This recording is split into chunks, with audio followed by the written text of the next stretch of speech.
നമുക്ക് ധാരാളം ആത്മീയമായ കൃതികളുണ്ടെങ്കിലും ആചാരങ്ങളൊക്കെ ഉണ്ടെങ്കിലും പലപ്പോഴും നമ്മൾ ഇത്തരം കൃതികളുടെ മഹത്വം മനസ്സിലാക്കിക്കൊണ്ടല്ല ഇതൊന്നും വായിക്കാറ്. നമ്മളങ്ങനെ ഒരു ചടങ്ങ് പോലെ പലതും ചെയ്തും കണ്ടും അങ്ങനെ പോവുകയാണ്. ഞാൻ പറഞ്ഞില്ലേ, ഭാഗവത സപ്താഹം ജസ്റ്റ് നിങ്ങൾ കേൾക്കുക അല്ലെങ്കിൽ അറ്റൻഡ് ചെയ്ത് പോവുക. ഇതുപോലെയാണ് രാമായണ മാസം. കർക്കിടക മാസമായാൽ കുറേ ആളുകൾ രാമായണം അങ്ങനെ അങ്ങോട്ട് വായിച്ചു തീർത്തു പോകും. പക്ഷെ രാമായണത്തിലെ ഒരു സന്ദേശമെങ്കിലും ജീവിതത്തിലേക്ക് കൊണ്ടുവരാൻ അതൊന്ന് എടുത്തിരുന്നെങ്കിൽ നമ്മുടെ ജീവിതത്തിൽ വലിയൊരു വെളിച്ചമായി രാമായണം മാറുമായിരുന്നു.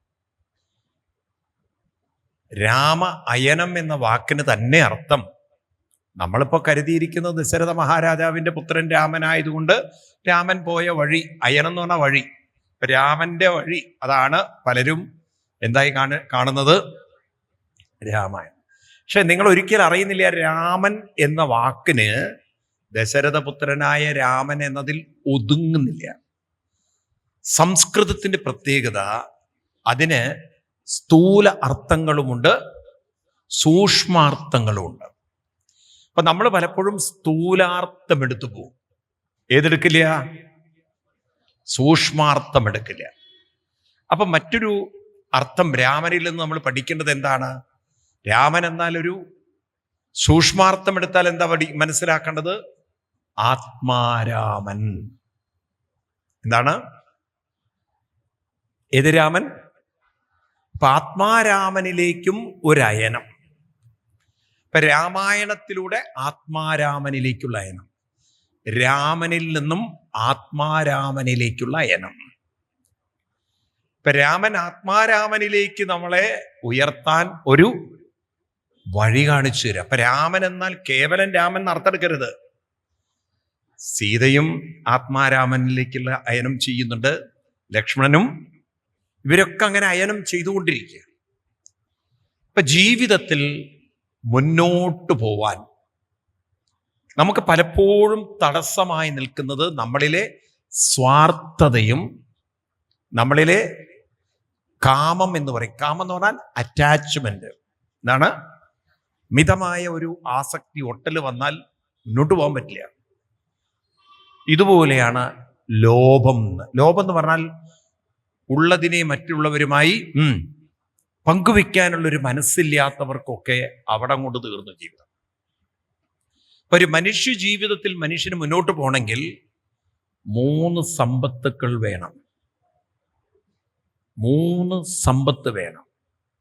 അതിലൊന്നാമത്തതാണ് ത്യാഗമനസ്സ്. സ്വന്തം സ്വാർത്ഥ സുഖങ്ങളെയൊക്കെ ഒന്ന് കുറച്ച് മാറ്റിവെക്കാൻ തയ്യാറാവണം. ഇന്നത്തെ കുട്ടികൾ നേരെയാവാത്തതിൻ്റെ കാരണം അതാണ്. അവരെല്ലാം സ്വാർത്ഥ സുഖം അവർ വിടില്ല. കാലത്ത് നേരത്തെ എണീക്കണം, അപ്പൊ കുറച്ച് സ്വാർത്ഥ സുഖങ്ങൾ വിടേണ്ടതുണ്ട്. കാലത്ത് എണീക്കുമ്പോൾ കിടന്നുറങ്ങാനുള്ള പ്രവണത, വൈകി എണീക്കുന്ന പ്രവണത ത്യാഗം ചെയ്യേണ്ടതുണ്ട്. വേണോ? വേണ്ടയോ? വേണം. ത്യാഗം വേണം. ഇനി ത്യാഗം മാത്രം പോരാ. മറ്റൊരാളുടെ കൂടെ യാത്ര ചെയ്യുമ്പോൾ, ജീവിതത്തിൽ മുന്നോട്ട് പോകുമ്പോൾ അതിന് മനസ്സിന് നല്ലവണ്ണം എന്ത് വേണം? ഒരു മനോബലം ഉണ്ടാവണം. ആ മനോബലം ഉണ്ടാവണമെങ്കിൽ അതിന് മനുഷ്യന് ധ്യാനവും ഭക്തിയും ഉണ്ടാവണം. മനോബലം എപ്പോഴും ഭക്തിയിലൂടെ മാത്രമേ നേടിയെടുക്കാൻ സാധിക്കുള്ളൂ. അപ്പൊ ആ ഭക്തി നമ്മുടെ ഉള്ളിൽ ദൃഢമാവാൻ സംയോഗം വേണം, നല്ല ആളുകളുമായി ബന്ധം വേണം. ഇത് 3ഉണ്ടോ രക്ഷപ്പെട്ടു ജീവിതം. ഏതൊക്കെ? ത്യാഗം ചെയ്യാനുള്ളൊരു മനസ്സ്, അനുഷ്ഠാനങ്ങൾ കൊണ്ടു നടക്കാനുള്ളൊരു മനസ്സ്, നല്ലവരുമായി ചേർന്ന് നല്ല കാര്യങ്ങൾ പഠിച്ചെടുക്കാനുള്ളൊരു മനസ്സ്. നിങ്ങൾ രാമായണത്തെ ഒന്ന് സാധാരണ എല്ലാവരും വായിച്ചു പോകുന്ന പോലെ വായിച്ചു നോക്കാതെ ഒന്ന് മാറി നിന്ന് വീക്ഷിക്കുക. രാമായണം ഭാഗവതത്തിൽ രാമായണത്തിലെ കഥകളെ 2 അധ്യായത്തിലൂടെ വ്യാസഭഗവാൻ 9-ാം സ്കന്ധത്തിൽ 10ഉം 11ഉം അധ്യായത്തിലൂടെ പറയുന്നതാണ് ഞാനിവിടെ പറയുന്നത്. ഭാഗവതത്തിൽ പറയുന്ന രാമായണത്തെയാണ് പറയുന്നത്. അപ്പൊ രാമായണത്തില് ഒന്ന് വീക്ഷിച്ചു കഴിഞ്ഞാൽ നമുക്ക് കാണാം, രാമൻ സീതാദേവിയെയും ലക്ഷ്മണനെയും കൊണ്ട് കാട്ടിലേക്ക് പോകുന്നു. അപ്പൊ ആ കാട്ടിലേക്ക് പോകുമ്പോൾ നോക്കൂ, സീതാദേവി തൻ്റെ വിവാഹം കഴിക്കുന്ന സമയത്ത് ഒരു വ്രതമെടുത്തു. എന്താണത്? പാതിപത്യവ്രതം എന്ന് പറയുന്നത് തൻ്റെ ഭർത്താവിനെ നിഴല് പോലെ പിന്തുടരും, അല്ലെങ്കിൽ ഭർത്താവിൻ്റെ സുഖദുഃഖങ്ങളാണ് എൻ്റെയും സുഖദുഃഖം എന്ന രീതിയിൽ അങ്ങോട്ട് തീരുമാനമെടുത്ത് വലിയൊരു ത്യാഗത്തിന്, അതായത് കൊട്ടാരത്തിലെ സകല സുഖജീവിതവും ത്യാഗം ചെയ്യാൻ ആര് തയ്യാറായി? സീത തയ്യാറായി.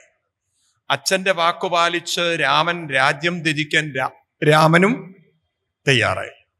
തൻ്റെ ഭാര്യയായ ഊർമിളയെയും കുടുംബമൊക്കെ വിടാൻ ആരും തയ്യാറായി? ലക്ഷ്മണൻ. ഇവരിലൊക്കെ ത്യാഗ മനസ്സ് വളരെ ഉജ്ജ്വലമാണ്. ആണോ? ഈ ത്യാഗ മനസ്സില്ലാത്തടത്ത് ജീവിതത്തിൽ ഒരിക്കലും മുന്നോട്ട് പോവാൻ സാധ്യമല്ല. അപ്പൊ നമുക്കിപ്പോ എന്താ ത്യാഗം ചെയ്യേണ്ടത്? ജീവിതത്തിലെ ചില സുഖങ്ങളെയൊക്കെ നമ്മൾ വിടണം. അപ്പൊ കാലത്ത് നേരത്തെ എണീക്കാൻ പഠിക്കണം. മനസ്സിലായില്ലേ? കുറച്ചൊക്കെ കഷ്ടപ്പെട്ട് ക്ഷേത്രങ്ങളിലൊക്കെ പോയി അങ്ങനെയുള്ള സാധനാനുഷ്ഠാനങ്ങളൊക്കെ ചെയ്യാൻ പഠിക്കണം. ഒറ്റയ്ക്ക് അനുഷ്ഠാനങ്ങൾ കൊണ്ടു നടക്കാൻ സാധിച്ചാൽ, അങ്ങനെ ശീലമുണ്ടാക്കി കഴിഞ്ഞാൽ ജീവിതത്തിൽ ഒറ്റയ്ക്ക് ഓരോ കാര്യങ്ങളും ചെയ്യാനുള്ളൊരു, ഉറക്കെ പറയൂ, ഒരു ധൈര്യവും മനോബലവും ശക്തിയുമൊക്കെ വരും. എപ്പോഴും മറ്റൊരാളെ പരാശ്രയത്തിൽ ജീവിക്കുന്നവർക്ക് വളരെ ജീവിതം ദുരിതവും ദുഃഖവും ദുരന്തവുമായി തീരും. ആണോ അല്ലയോ? ഇന്ന് നമ്മൾ കുട്ടികളെ വളർത്തുന്നതൊക്കെ ഒരു പരാശ്രയത്തിലാണ്. അതുകൊണ്ടാണ് ഭർത്താവ് പോയ ഭാര്യ ഡിപ്രഷനിലാവുന്നത്. മനസ്സിലായില്ലേ? അതുകൊണ്ടാണ് കല്യാണം കഴിഞ്ഞു ഡൈവേഴ്സായി പെട്ടെന്ന് ആകെ ഡിപ്രഷനിൽ പോകുന്ന പെൺകുട്ടികളില്ലേ? ഉണ്ടോ ഇല്ലയോ? എന്തുകൊണ്ടാണ് ഈ ഡിപ്രഷനൊക്കെ വരുന്നത്? ഒറ്റയ്ക്കൊരു കാര്യം ചെയ്യാനുള്ള മനോബലമില്ല. ഇപ്പൊ രാവിലെയൊക്കെ കുട്ടികളെയൊക്കെ നേരത്തെ എണീപ്പിച്ച് ക്ഷേത്രത്തിലൊക്കെ പറഞ്ഞയച്ച് ഒരു 108 തവണയൊക്കെ നാമം ജപിച്ചിട്ട് വരാനുള്ള പരിശീലനങ്ങൾക്ക് കുട്ടികളൊക്കെ കൊടുത്തിരുന്നെങ്കിൽ പല കാര്യങ്ങളും കുട്ടികൾക്ക് ഒറ്റയ്ക്ക്, ഉറക്കെ പറയൂ, നിങ്ങൾ ചെയ്യാൻ സാധിക്കുമായിരുന്നു. മനസ്സിലായില്ലേ? ഇനി അത് മാത്രമല്ല, നമ്മുടെ കുട്ടികളൊക്കെ വളർന്നു വരുംതോറും ഇന്നിപ്പോൾ അവർക്ക് അറിയില്ല ആരുടെ തോളിലാ കൈവയ്ക്കേണ്ടത് എന്ന്. അബദ്ധവശാൽ തോളിൽ കൈവയ്ക്കുന്ന ബന്ധങ്ങൾ അതൊക്കെ വിവാഹ ജീവിതമാണെന്ന് തെറ്റിദ്ധരിച്ച് ചെന്ന് ചാടുന്നത് സ്വന്തം നാശത്തിലേക്കായിരിക്കും. കുത്തിക്കൊല്ലപ്പെടുന്ന ഭാര്യമാരുടെ എണ്ണം പണ്ടത്തേതിനേക്കാളും, പറയൂ, ഭർത്താവിൻ്റെ കത്തിക്കരയാവുന്ന, ഭർത്താവിൻ്റെ അടികൊണ്ട് ചാവുന്ന പെൺകുട്ടികളുടെ എണ്ണം കൂടുതലാണോ അല്ലയോ? തെരഞ്ഞെടുത്തത് തെറ്റിപ്പോയി. അപ്പൊ നല്ലത് തെരഞ്ഞെടുക്കണമെങ്കിൽ നല്ല ബന്ധങ്ങളോടൊപ്പം ചേരണം, സത്സംഗം വേണം. ആ ഒരു വേവ് ലെങ്ത് വന്നാൽ നല്ലവരുടെ കൂടെ ചെന്ന് വീഴുള്ളൂ. മനസ്സിലായില്ലേ? അതുകൊണ്ടാണ് രാമൻ കാട്ടിലേക്ക് പോകുമ്പോൾ ആശ്രമങ്ങളിലൂടെയാണ് സീതയെയും ലക്ഷ്മണനെയും കൊണ്ടുപോകുന്നത്. ആണോ? രാമനോട് കാട്ടിൽ പോവാനേ അച്ഛൻ പറഞ്ഞുള്ളൂ. 14 വർഷം വനവാസമാണ് കൈകേയി പറഞ്ഞത്. പക്ഷെ രാമൻ കാട്ടിലല്ല താമസിക്കുന്നത്, കാട്ടിലെ ആശ്രമങ്ങളിലാണ് രാമൻ.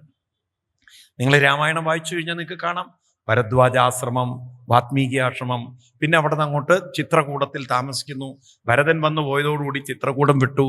പിന്നെ അങ്ങനെ ദണ്ഡകാരണ്യം, പല ആശ്രമങ്ങളും കഴിഞ്ഞ് പഞ്ചവടിയിലേക്ക് എത്തുമ്പോഴേക്കും 12 വർഷം കഴിഞ്ഞിരുന്നു. അപ്പൊ കൂടുതൽ കാലം രാമൻ എവിടെയും താമസിച്ചത്?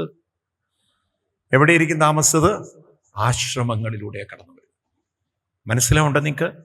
ആ ജീവിതമാണ് സീതാദേവിക്ക് മനസ്സിലായി. ഈ ജീവിതമാണ് ത്യാഗം, ഭക്തി, സത്സംഗം. മറക്കരുത്. ഏതൊക്കെയാണ്? നല്ല ബന്ധങ്ങൾ വേണം, ത്യാഗമനസ്സ് വേണം, അനുഷ്ഠാന മനസ്സ് വേണം. ഇത് മൂന്നുമുണ്ടെങ്കിൽ അങ്ങനെ മാനസികമായി ഒരാളും, ഉറക്കെ പറയൂ, ഇത് നിങ്ങളുടെ കുട്ടികൾക്കുണ്ടോ ഈ മൂന്നും പറഞ്ഞത്? എന്താ നിങ്ങൾ മൗനാചരിക്കണോ? എത്ര പേര് മക്കൾക്ക് ഇത് കൊടുത്തിട്ടുണ്ട്? ഇതെല്ലാം എൻ്റെ കണ്ണിന്റെ കാഴ്ച പോയി തോന്നുന്നു.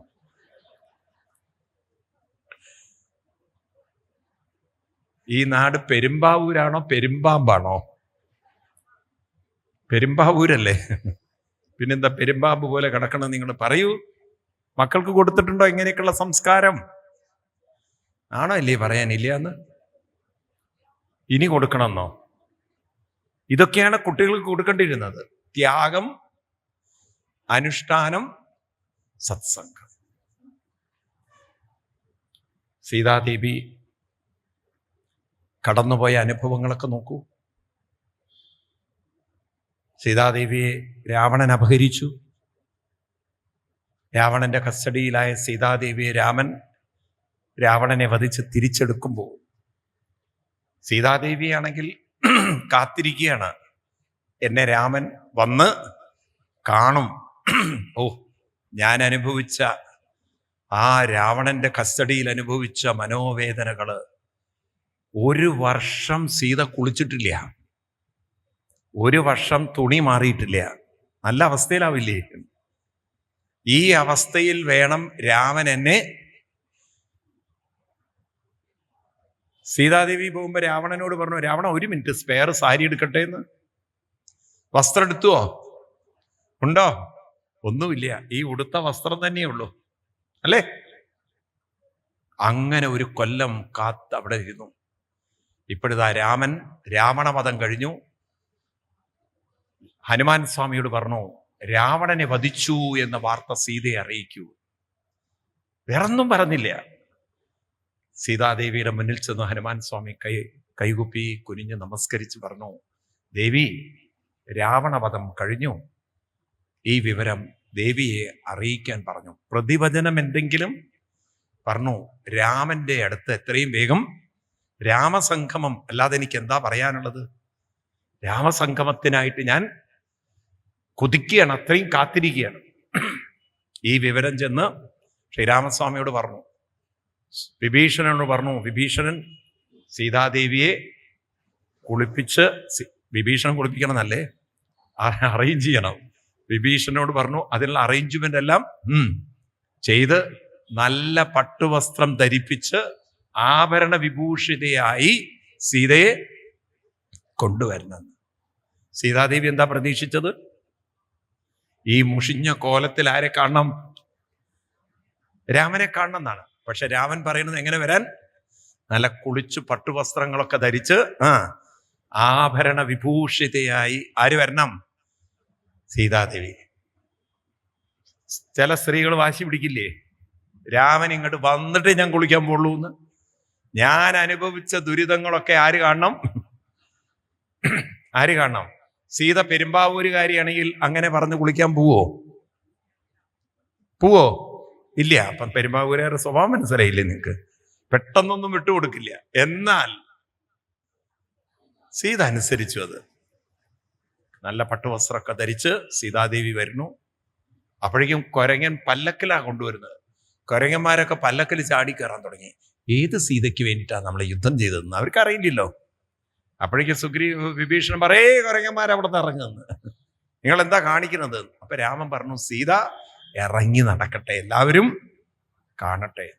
സീതാദേവി എല്ലാവരുടെ മുന്നിലും നടന്നു വന്ന് രാമസന്നിധിയിലെത്തിയപ്പോ രാമൻ പറഞ്ഞ വാക്കെന്താ അറിയോ? സീതാദേവി, ദേവിയെ ഈ അവസ്ഥയിൽ എനിക്ക് അയോധ്യയിലേക്ക് കൊണ്ടുപോവാൻ ഏറെ വിഷമമുണ്ട്. ഇപ്പോൾ ദേവി എൻ്റെ കണ്ണിൽ കുത്തുന്നൊരു വേദനയാണ്, സൂചി കുത്തുന്ന വേദനയാണ്. ദേവിക്ക് ആരുടെ കൂടെ വേണമെങ്കിലും പോവാം. ആലോചിച്ച് നോക്കൂ, ഇങ്ങനൊരു അടി സീതയ്ക്ക് കിട്ടുന്ന ഒരു നിമിഷം എന്തായിരിക്കും സീത ചിന്തിച്ചിട്ടുണ്ടാവുക? രാമന് വേണ്ടി ഇത്രയും കാലം കാത്തിരുന്ന് രാവണന്റെ എല്ലാ തോന്നിവാസങ്ങളെയും, ഇല്ലേ, എന്തൊക്കെ ഭീഷണികളാണ്, അതൊക്കെ കേട്ട് സഹിച്ച് കുളിക്കാതെ, ഭക്ഷണമില്ലാതെ, എന്തെങ്കിലും വെള്ളമൊക്കെ എടുത്ത് കുടിച്ചിട്ടുണ്ടാവായിരിക്കാം ജീവൻ നിലനിർത്താൻ. അങ്ങനെ പട്ടിണിയും കടന്ന് ആ സീതാദേവിയോട് രാമൻ പറയുന്നത്, ദേവിയെ ഈ രൂപത്തിൽ എനിക്ക് കൊണ്ടുപോവാൻ വിഷമമാണ്. തളരുന്ന സീതയല്ല നമ്മൾ കാണുന്നത്, എങ്കിൽ പറയുന്നത് ദേഹം തു ദുർലഭ, ദുർലഭ, ദേഹം ദുർലഭ, എന്താണ് ദേഹം, ഈ ശരീരം എന്താണ്?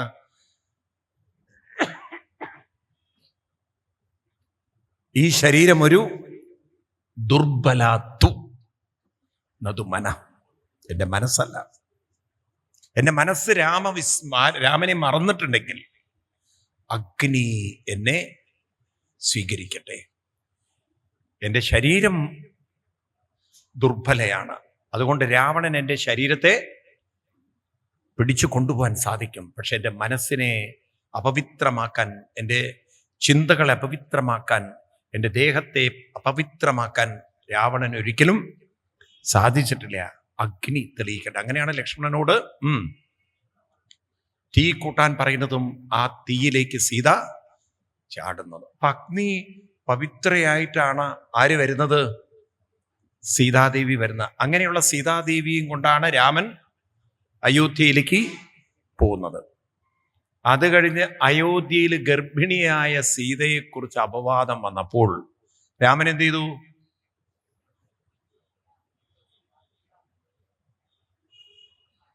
ചെയ്തു?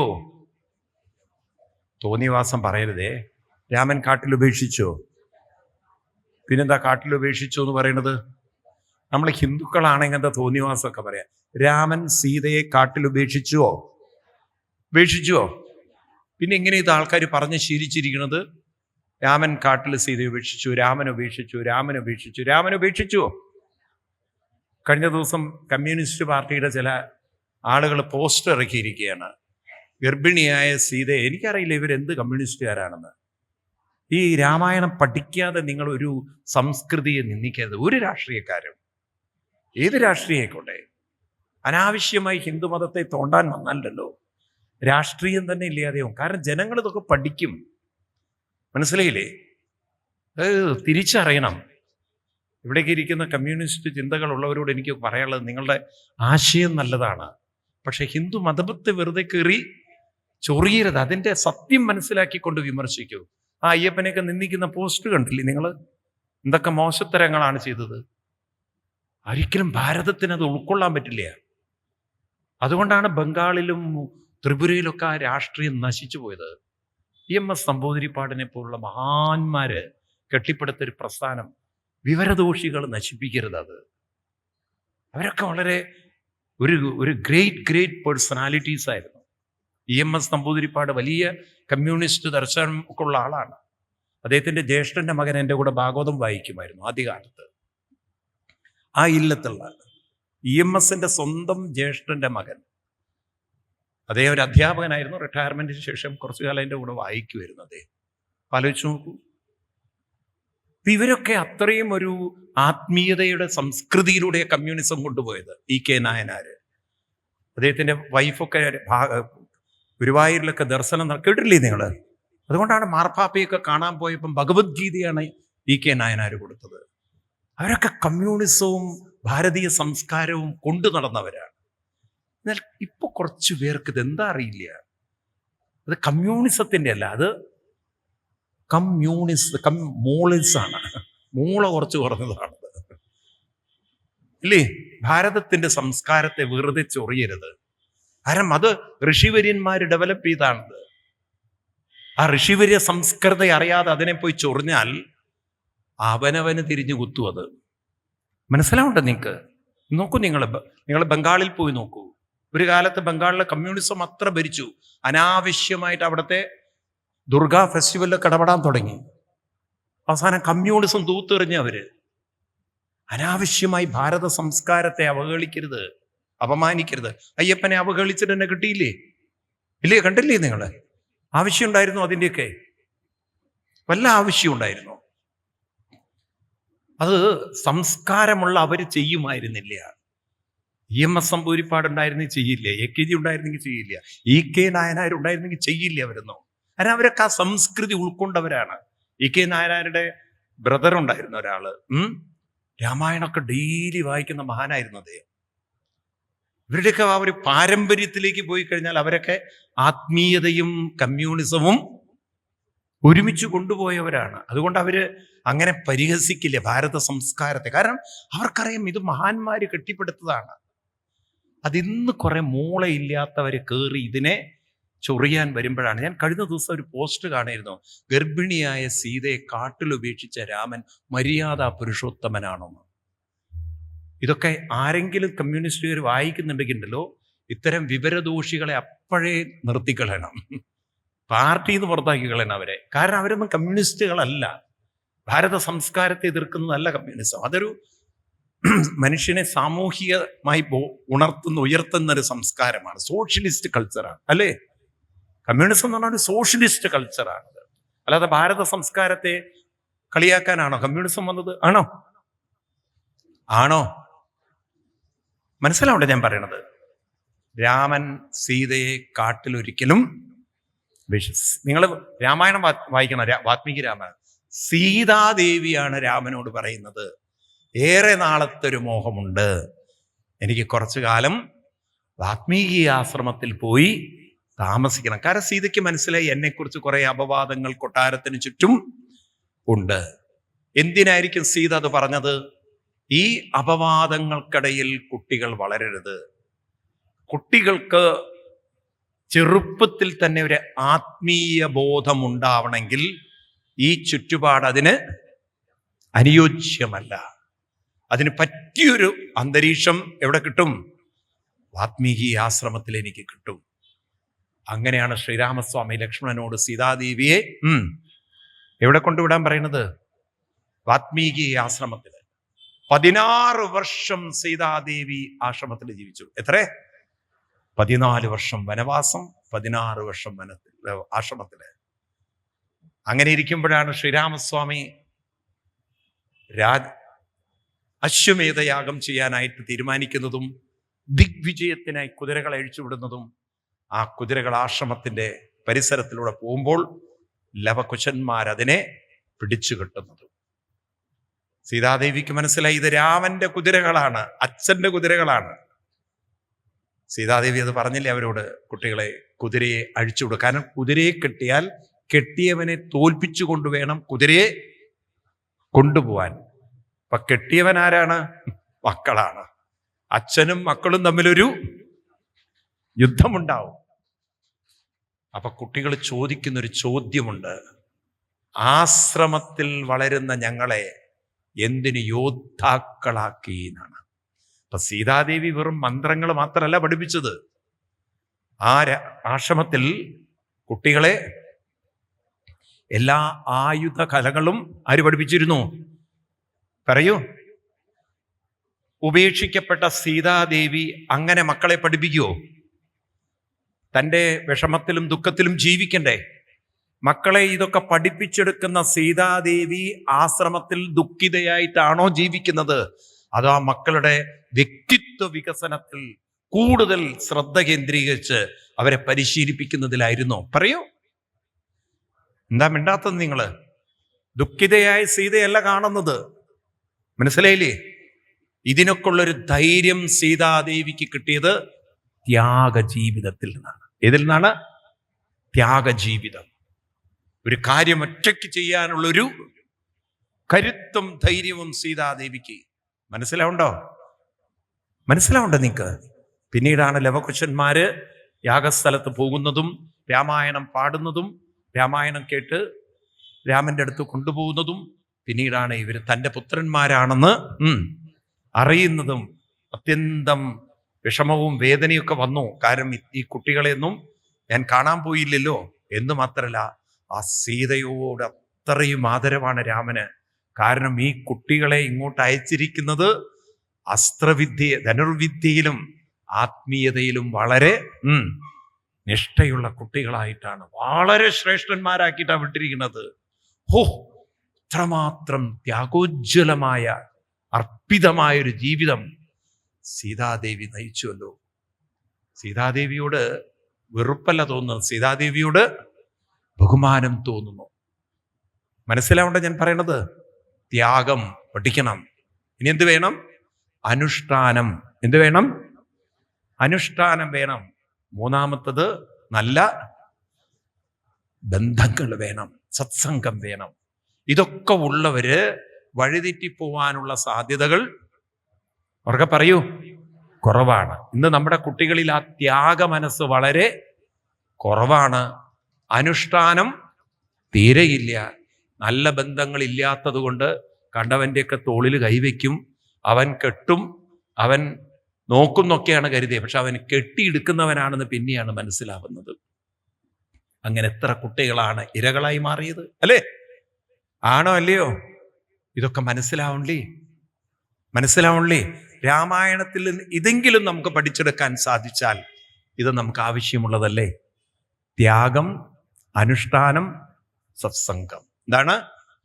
ഇതൊക്കെയാണ് നിങ്ങൾ ഓരോരുത്തരും, നിങ്ങളുടെയൊക്കെ മക്കള്, ഇനി കൊച്ചു കുട്ടികളുള്ളവർക്കൊക്കെ ഇത് പറഞ്ഞു കൊടുക്കുക. അതിനെ നിങ്ങൾ പരിശീലിപ്പിച്ചെടുക്കണം. മനസ്സിലായില്ലേ? ഇപ്രകാരം ആ സീതാദേവി രാമായണത്തിലൂടെ വായിക്കുമ്പോൾ നമുക്ക് ഇങ്ങനെ വായിച്ചെടുക്കാൻ പറ്റണം രാമായണം. അപ്പോഴാണ് ആ രാമായണം നമുക്കും ഒരു വെളിച്ചമായി മാറുന്നത്. അല്ലെങ്കിൽ രാമായണം മുഴുവൻ വായിച്ചിട്ട് രാമന് സീത ആര് എപ്പടി എന്നുള്ള ചോദ്യം വരും, ഇല്ലേ? അതാണെങ്കിൽ ഇന്നാണെങ്കിൽ രാമായണം ഓരോരുത്തർ വായിക്കുന്ന ആ സുന്ദരകാന്ഡം വായിക്കുന്നത് കേട്ടാൽ തന്നെ നമുക്ക് മനസ്സിലാവും. അമല കുടുങ്ങി മുന്നോട്ട് പോകാൻ പറ്റാത്ത, സുന്ദരകാന്ഡം വായിക്കാൻ ബുദ്ധിമുട്ടുള്ളവർ എത്ര പേരുണ്ട്? നോക്കൂ നിങ്ങൾ. എളുപ്പമാണോ അത് വായിക്കല്ലേ? വളരെ ബുദ്ധിമുട്ടാണ്. എന്നാൽ ചിലർക്കാണെങ്കിൽ അതങ്ങോട്ട്. അതുകൊണ്ടാണ് ഒരു അമ്മായിയമ്മ മരുമകളോട് പറഞ്ഞു, നീ ഒന്ന് വായിക്കടിയെന്ന് രാമായണേ. അവള് മലയാളമൊക്കെയാണ്. അപ്പൊ അവള് വായിച്ചു, ഇത്തമോരോന്ന് ചിന്തിച്ച നേരത്തെ രാമനും തോർത്തില്ല, ലക്ഷ്മണനും തോർത്തില്ല പറഞ്ഞു. നിർത്തിക്കോ നീ, ഇനി അവിടെ നിർത്തിക്കോന്ന്. അതെന്താണ്? രാമനും ലക്ഷ്മണനും തോർത്തു കൊടുത്തിട്ടല്ല പോയത്. അപ്പൊ അവള് മുറിക്കാൻ പാടില്ലാത്തടത്തൊരു മുറി വെച്ചപ്പോ അവിടേക്ക് എന്തായി? രാമനും അത് ഓർത്തില്ല എന്നാണ്. അപ്പൊ രാമനും തോർത്തില്ല പറഞ്ഞാല്, രാമൻ അത് ഓർത്തില്ല എന്നുള്ള ഒരു മുറി വെച്ചു കൊടുത്തു കഴിഞ്ഞാൽ രാമൻ എന്തില്ല? ഇതെന്താ? രാമൻ എന്താ തോർത്തെടുത്തു പോയിരിക്കണോ? ഈ കോലത്തിലാണ് നമ്മുടെ രാമായണ വായന. പോട്ടെ, ഏതായാലും മാറ്റിയെടുക്കണം. നമുക്ക് ഇനിയുള്ളൊരു തലമുറയോട് രാമായണം വായിക്കാൻ പറയുമ്പോൾ പറയണം, രാമനിൽ നിന്നും ആത്മാരാമനിലേക്കുള്ള അയനമാണ് രാമായണം. രാമനിൽ നിന്നും ആത്മാരാമനിലേക്കുള്ള അയനമാണ് ഏത്? രാമായണം. അത് നമുക്ക് പ്രയോജനം ചെയ്യും. ഇപ്രകാരം ഈ ഒരു ഭാഗം പറഞ്ഞതിന് ശേഷം ഇനി നമ്മൾ ഭാഗവതത്തിലെ മറ്റൊരു കഥയാണ് യയാതി ചരിതം. ഇതാണ് യയാതി. പണ്ട് യയാതി എന്നൊരു രാജാവ്, യയാതി രാജാവ് പണ്ടത്തെ ചന്ദ്രവംശത്തിലുള്ളൊരു രാജാവാണ്. ഇദ്ദേഹം കാട്ടിലിങ്ങനെ കടന്നു പോകുന്ന സമയത്ത് ഒരു കിണറ്റിനകത്തുനിന്ന് ചെറിയൊരു പൊട്ടക്കിണറുന്ന ഒരു പെണ്ണിന്റെ ശബ്ദം കേട്ടു. അപ്പൊ നോക്കുമ്പോൾ ഒരു പെണ്ണ് തുണിയില്ലാതെ അതിൻ്റെ അകത്ത്. ഹേയ്, എന്താ പറ്റിയത്? രാജാവിന് അന്നത്തെ കാലത്തൊക്കെ ഒരിത്തിരി സംസ്കാരമുള്ള ഒരു കാലം. രാജാവ് തൻ്റെ ഉത്തരീയം അഴിച്ച് അവൾക്ക് ഉടുക്കാൻ കൊടുത്തു. കാരണം അവളുടെ വസ്ത്രമൊന്നുമില്ല. അവളെ കൈപിടിച്ച് കരയിൽ കയറ്റിയ സമയത്ത് അവൾ പറഞ്ഞു, എൻ്റെ കൈ പിടിച്ചുകൊണ്ട് ഇനി എന്നും അങ്ങ് പിടിച്ചാൽ മതി എന്ന്. രാജാവ് നെഞ്ചത്ത് കൈവച്ച്, ദൈവമേ, ഇനിയിപ്പോ ഇവളുടെ കൈ ഞാൻ എന്നും പിടിക്കുക എന്ന് പറഞ്ഞാൽ എന്നെ നിങ്ങൾ സ്വീകരിക്കണം എന്ന്. കാരണം എൻ്റെ കൈ ഇതുവരെ വേറെ പുരുഷൻ തൊട്ടിട്ടില്ല. നിങ്ങളാണ് ആദ്യമായി എൻ്റെ കൈ. പറഞ്ഞു, ഞാൻ നിന്റെ കൈ പിടിച്ചതല്ല, നിന്നെ ഞാൻ കുഴിന്ന് വലിച്ചു കയറ്റിയതാണ്. കൈ അല്ലാതെ മൂക്ക് പിടിച്ച് കയറ്റാൻ പറ്റുമോ? അല്ലെങ്കിൽ മുടി പിടിച്ച് വലിച്ചു കയറ്റാൻ പറ്റുമോ? പറഞ്ഞു, അതൊന്നും പറഞ്ഞാൽ പറ്റില്ല, അങ്ങനെ കെട്ടിക്കൊള്ളണം. അപ്പൊ രാജാവ് ചോദിച്ചു, നീ ആരാണ്? പറഞ്ഞു, ഞാൻ ശുക്രാചാര്യരുടെ മകളാണ്. ആരാ? രാജാവ് പറഞ്ഞു, എന്നാ കല്യാണം നടക്കുന്നു തന്നെ. കാരണം ആ ശുക്രാചാര്യരുടെ മകളെ ഞാൻ കെട്ടിയാൽ ആ ശുക്രാചാര്യ ശപിച്ച് ഭസ്മാക്കി കളയെന്നെ. അതൊക്കെ ഞാൻ ഏറ്റോളാം. അപ്പൊ ചോദിച്ചു, നീ എങ്ങനെ ഈ കിണറ്റിൽ വീണത്? വീണതല്ല, എന്നെ തള്ളിയിട്ടതാണെന്ന്. ഓ, അന്നും ഉണ്ട് ഇതൊക്കെ. അതാരാ തള്ളിയിട്ടത്? ആരാ തള്ളിയിട്ടത്? ഓ, അപ്പൊ കഥ നിങ്ങൾക്ക് അറിയാം, അപ്പൊ ഞാൻ കഥ പറയേണ്ട കാര്യമില്ലല്ലോ. ശർമ്മിഷ്ഠയാണ് തള്ളിയിട്ടത്. അതായത് വൃഷപർവ രാജാവിന്റെ മകളാണ്. ആര്? ഇപ്പൊ എന്താ കാര്യം? രണ്ടുപേരും കുളിക്കാൻ പോയപ്പോ ആരോ അതിലെ പോകുന്ന സമയത്ത് ദേവയാനി ഓടി വന്നു തുണി ഉടുത്തു. കുളിക്കുന്ന സമയത്ത് അവർ തുണിയെല്ലാം കരയിൽ അഴിച്ചു വെച്ചിരുന്നു. തുണി മാറിപ്പോയി, ഉടുത്തുപോയി. ദേവയാനി ശർമ്മിഷ്ഠയുടെ വസ്ത്രമെടുത്തു. ശർമ്മിഷ്ഠ അതെല്ലാം കൂടി അങ്ങോട്ട് വലിച്ചെടുത്ത് തള്ളു വെച്ചെടുത്തു. അത് വീണത് ഒരു കുഴിയിലായിപ്പോയി. അപ്പം എന്തായാലും അങ്ങനെ സ്വീകരിക്കാം, അതിലൊരു സംശയം വേണ്ട. ഏതായാലും നീ അച്ഛനോടൊക്കെ ചോദിക്കൂ. അങ്ങനെ അച്ഛനോടൊക്കെ ചോദിച്ച് സമ്മതം മേടിച്ച് അങ്ങനെ യയാതിയെ ആര് കല്യാണം കഴിക്കും? ദേവയാനി അച്ഛനോട് പറഞ്ഞു, ഇനി കൊട്ടാരത്തിൽ നിൽക്കണ്ട, നമുക്ക് ഇറങ്ങിപ്പോവാം. അങ്ങനെ കൊട്ടാരത്തിൽ നിന്ന് ഇറങ്ങാൻ നിൽക്കുമ്പോൾ രാജാവ് കാൽക്കൽ വീണിട്ട് പറഞ്ഞു, അരുത് ഗുരു, എന്തെങ്കിലും അപരാധം ചെയ്തിട്ടുണ്ടെങ്കിൽ പ്രായശ്ചിത്തം ചെയ്തോളാം. അപ്പൊ മകളോട് പറഞ്ഞു, രാജാവ് പ്രായശ്ചിത്തം ചെയ്യും മോളെ, പിന്നെ എന്തിനാ നമ്മൾ പോകുന്നത്? എന്നാൽ എന്തു പ്രായശ്ചിത്തം ചെയ്യണമെന്ന് ഞാൻ പറയുന്നു. എന്താ പ്രായശ്ചിത്തം?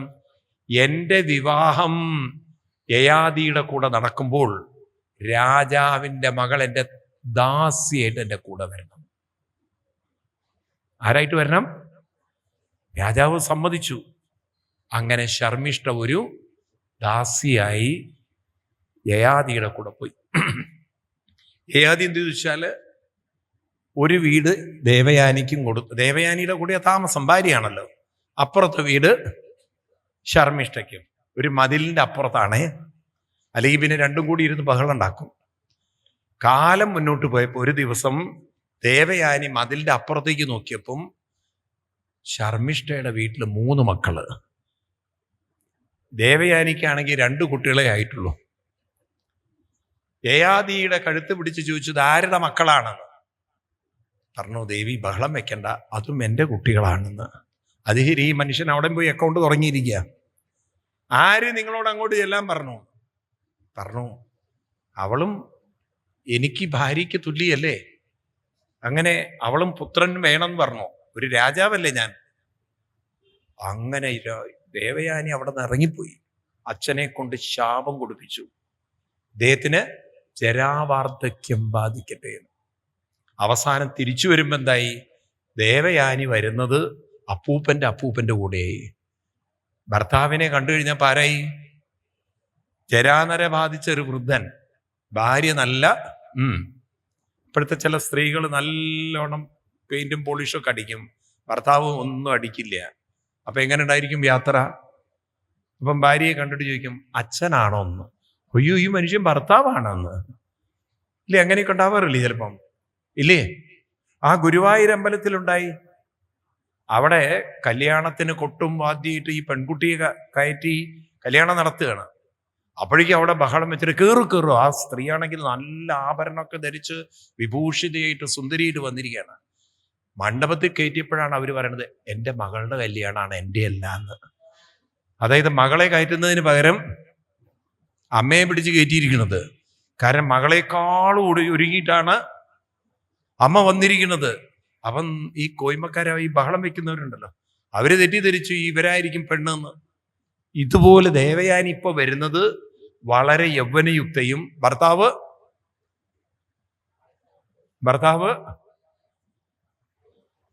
എങ്ങനെയാ വരുന്നത്?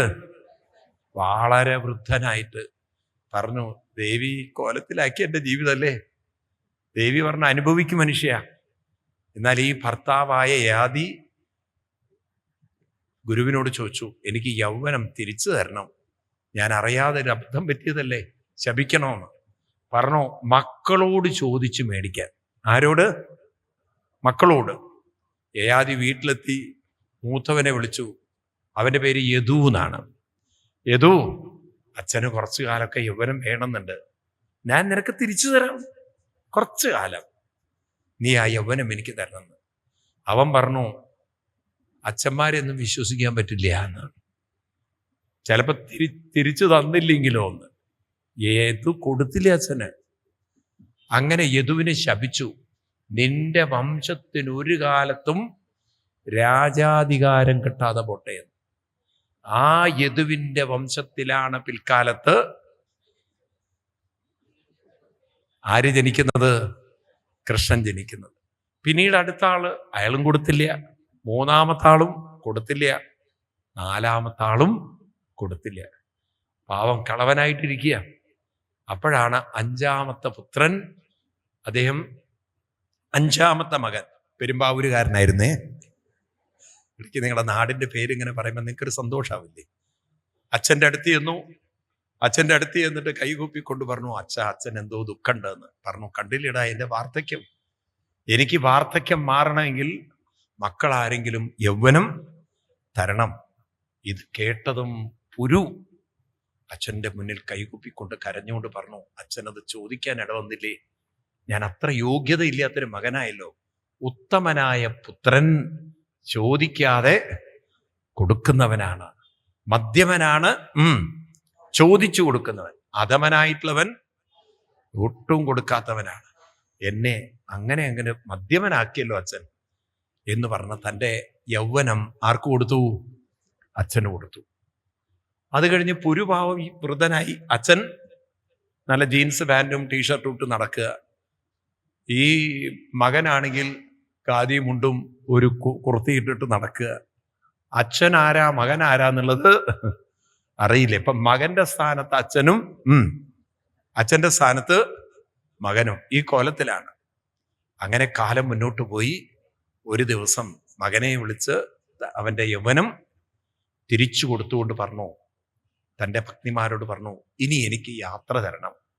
കാരണം കാമം ഉപഭോഗേന നശ്യാമ്യതി ഹവിഷാ കൃഷ്ണപത്മേന ഭൂയേവാഭിവർദ്ധതേ.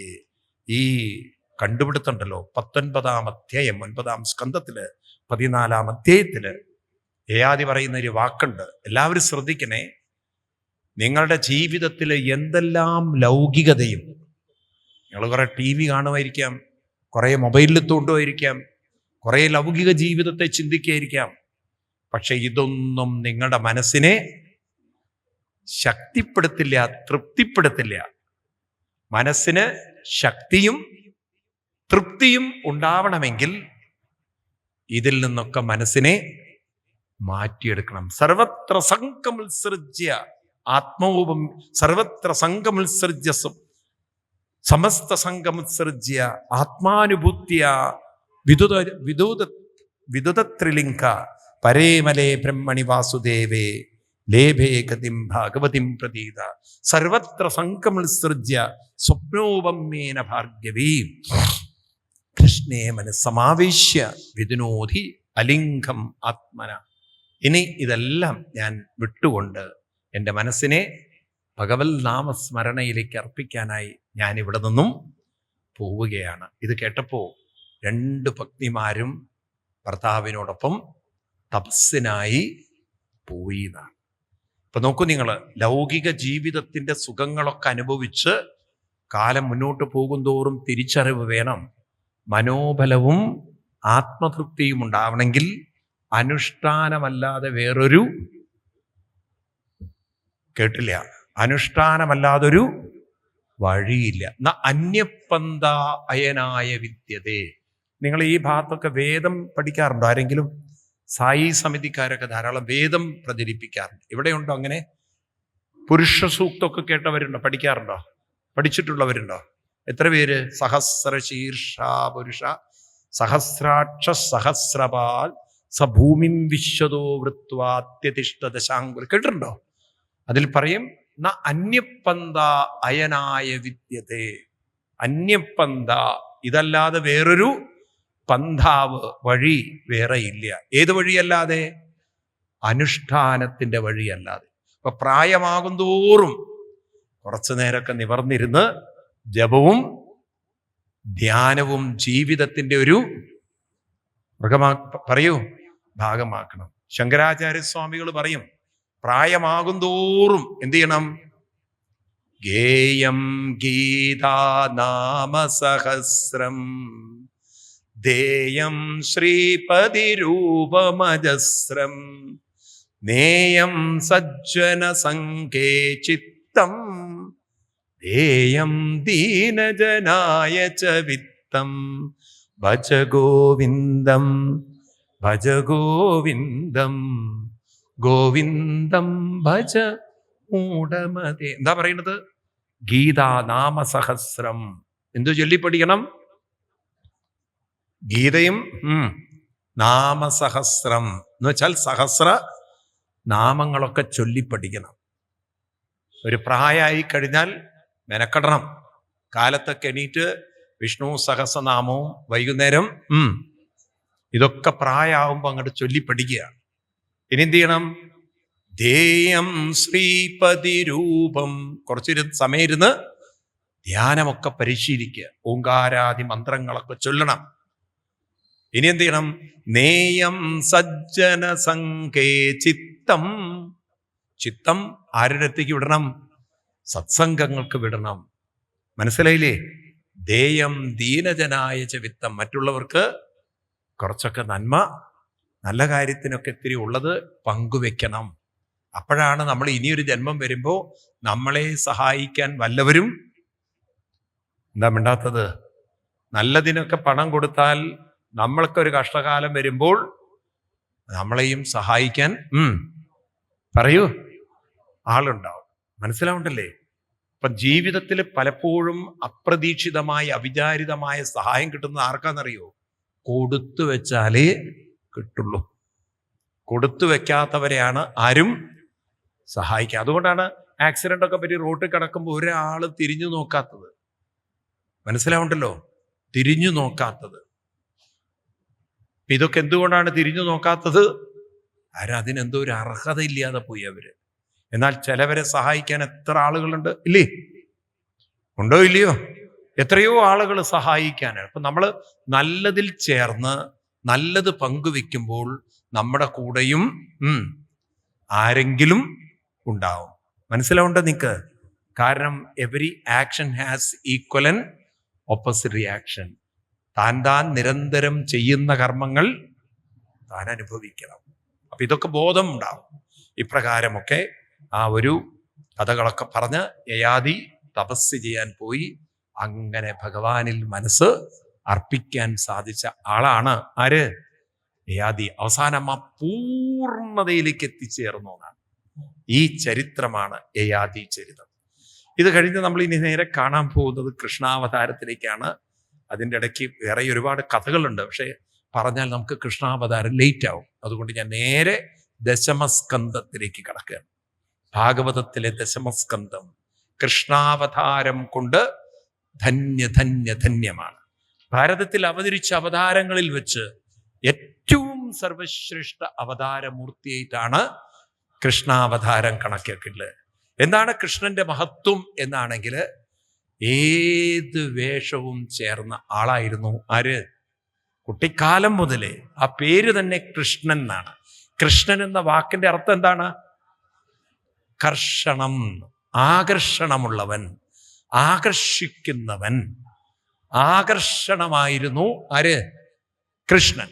അപ്പൊ തൻ്റെ വേഷം കൊണ്ടും തൻ്റെ നൃത്തം കൊണ്ടും പാട്ടുകൊണ്ടും തൻ്റെ പുല്ലാങ്കുഴൽ കൊണ്ടും എല്ലാം കൊണ്ടും കൃഷ്ണൻ തന്നിലേക്ക് മറ്റുള്ളവരെ ആകർഷിച്ചു. എന്തിനാണ് ആകർഷിച്ചത്? അവരെ പതുക്കെ ഉയർത്തിയെടുക്കാൻ വേണ്ടിയിട്ട്. കൃഷ്ണൻ തന്നെ ആരാധിക്കാൻ വേണ്ടിയിട്ടല്ല, മറ്റുള്ളവരുടെ ജീവിതത്തെ ആരാധ്യമാക്കാൻ അല്ലെങ്കിൽ സമ്പൂർണമാക്കാൻ.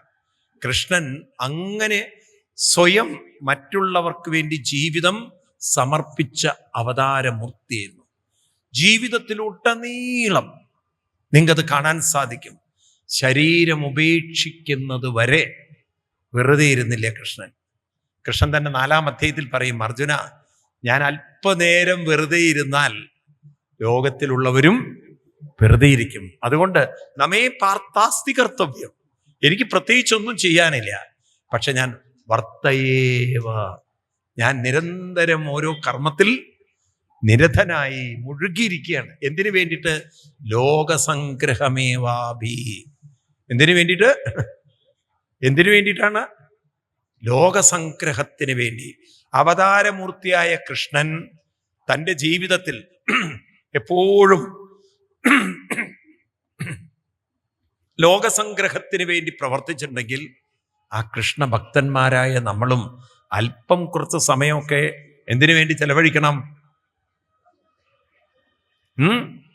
സ്വാർത്ഥ സംഗ്രഹത്തിന് വേണ്ടി. എന്തിന്? ഇതിലേ നിനക്ക് ഭക്തന്മാർ എന്തിനു വേണ്ടി സമയം ചെലവഴിക്കണം? സ്വാർത്ഥ സംഗ്രഹം ആണോ? സത്യം പറയൂ, സത്യം പറയൂ, ഉള്ളിത്തട്ടി പറയൂ. സ്വാർത്ഥ സംഗ്രഹത്തിനാണോ ലോകസംഗ്രഹത്തിനാണോ ഇപ്പൊ നിങ്ങൾ ജീവിക്കുന്നത്? സത്യം പറയും, ഉള്ളിത്തട്ടി പറയണം. ഒന്നുകൂടി ഞാൻ പറയാം. സ്വാർത്ഥ സംഗ്രഹത്തിനാണോ ലോകസംഗ്രഹത്തിനാണോ നമ്മളെ ജീവിതം നമ്മൾ നയിക്കുന്നത്? ഓണ പറയരുത്, ഭഗവാൻ മുന്നിലുണ്ട്, ഓർക്കണം. ലോകസംഗ്രഹാണ്. ഒന്ന് ഉള്ളിത്തട്ടി ചോദിച്ചു നോക്കൂ, നിങ്ങൾക്കേ അറിയുള്ളൂ. സ്വാർത്ഥ സംഗ്രഹല്ലേ? അല്ലേ? നോണ പറയരുത്, അല്ലേ? ഞാൻ പറഞ്ഞല്ലേ ശരി? ആണോ?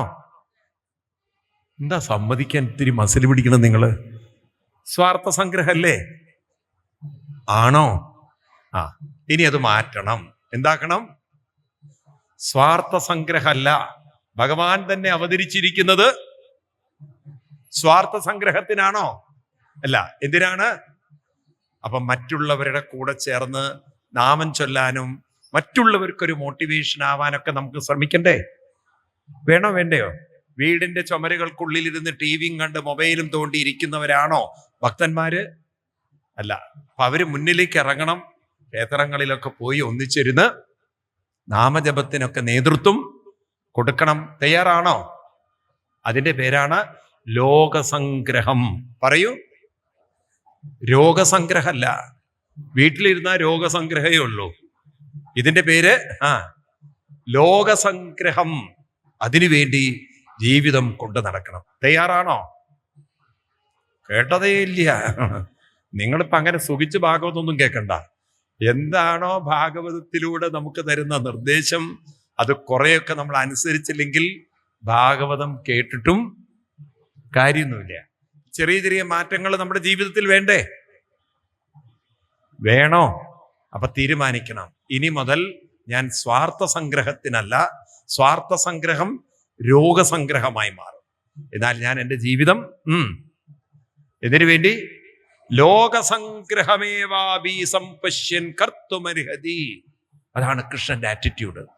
മനസ്സിലായില്ലേ? അതുകൊണ്ട് കൃഷ്ണൻ എപ്പോഴും കർമ്മനിരതനായിട്ട് ഇങ്ങനെ ചെയ്തുകൊണ്ടേയിരുന്നു. നമ്മേ അർജുന, എനിക്ക് വെറുതെ ഇരിക്കാൻ തോന്നാത്തതിന് കാരണം ലോകത്തിന് വേണ്ടി നല്ലത് ചെയ്യുന്നതിലൊരു ആനന്ദവും സന്തോഷവുമുണ്ട്.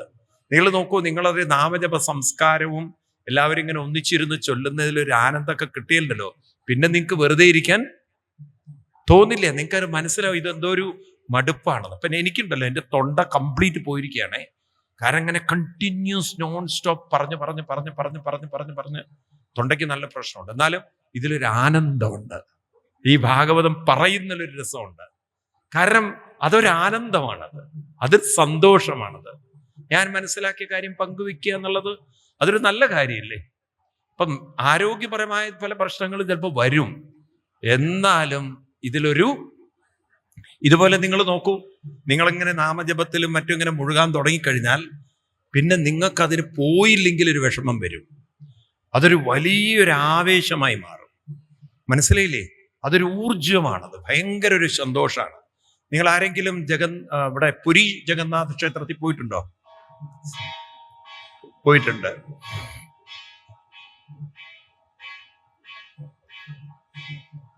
ഭൂതനാഥ സദാനന്ദ സർവഭൂതദയാപരാ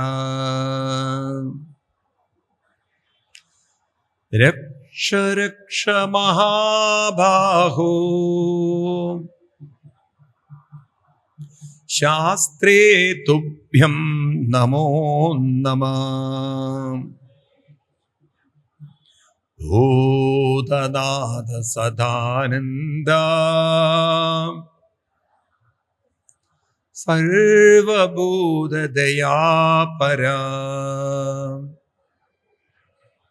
രക്ഷ രക്ഷ മഹാബാഹോ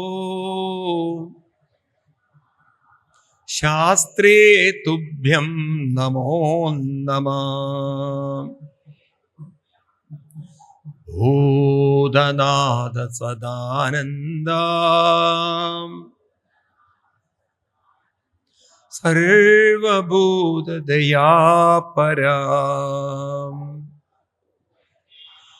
രക്ഷ രക്ഷ മഹാബാഹോ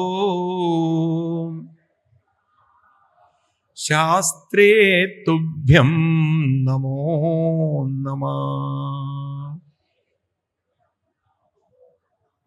അങ്ങനെ ആ ഒരു സംസ്കൃതിയിലൂടെ കടന്നു പോകുമ്പോൾ അതിലൊരു ആനന്ദവും സന്തോഷവും രസവും അനുഭവിക്കുമ്പോൾ പിന്നെ നിങ്ങൾക്കൊരിക്കലും സമയം വെറുതെ ഇരിക്കാൻ തോന്നില്ല. അതാണ് ഈ ഒരു ഭക്തി രസം എന്നൊക്കെ പറയുന്നത്.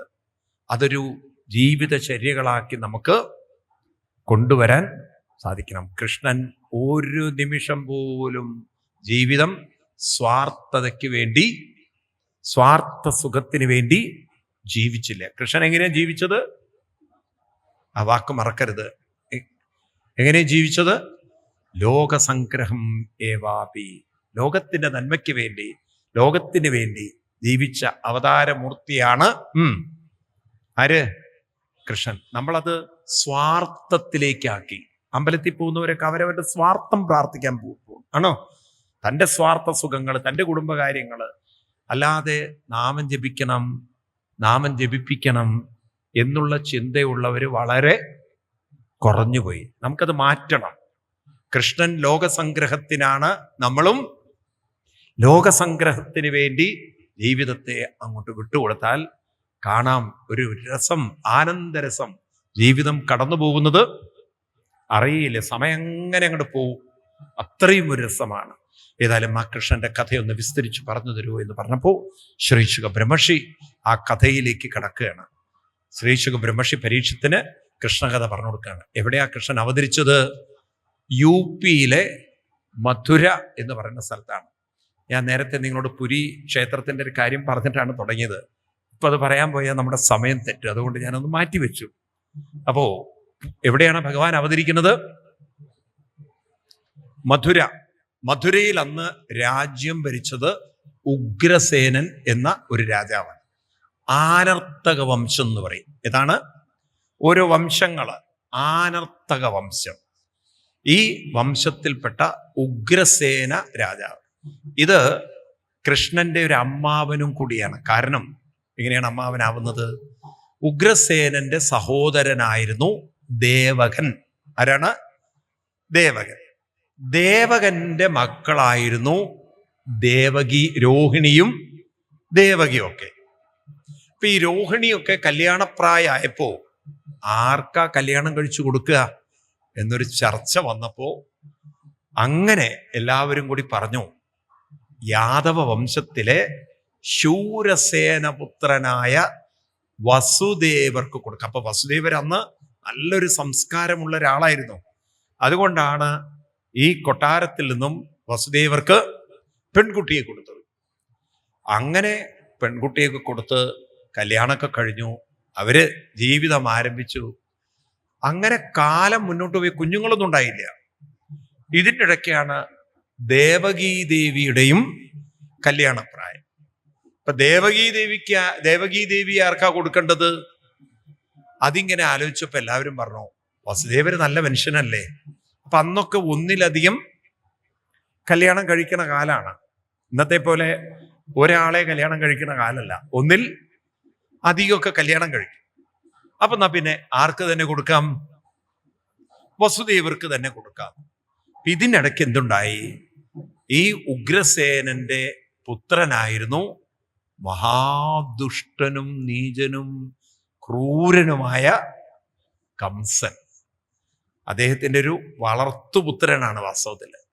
ഈ കംസൻ ചെറുപ്പത്തിൽ തന്നെ ക്രൂരത ജീവിതത്തിൻ്റെ ഒരു ഭാഗമാക്കി കൊണ്ട് നടന്ന കുട്ടികളെ ദ്രോഹിക്കുക, അതങ്ങനെ ശീലമായിപ്പോയി.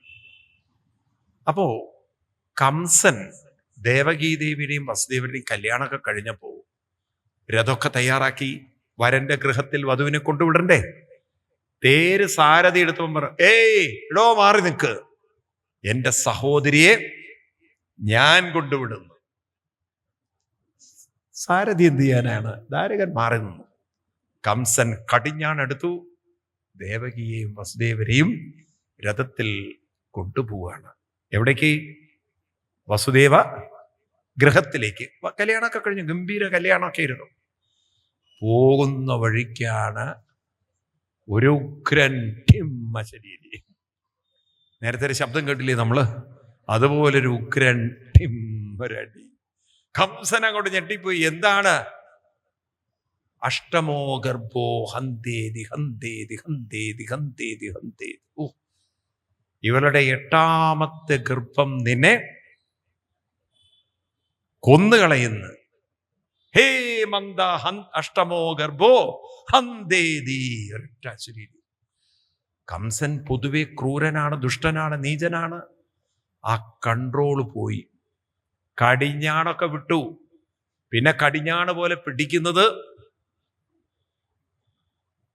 എന്ത്?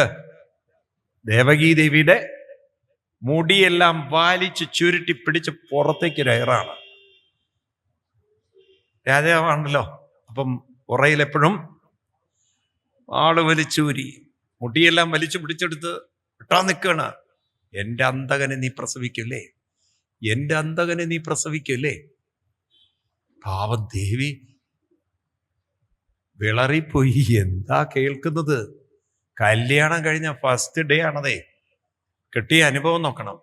വസുദേവർക്കും എന്ത് ചെയ്യണം എന്നുള്ളത് ഒരു നിമിഷം അറിയുന്നില്ല. കാരണം ഇങ്ങനൊരു അശരീരി ആരും പ്രതീക്ഷിക്കുന്നില്ല.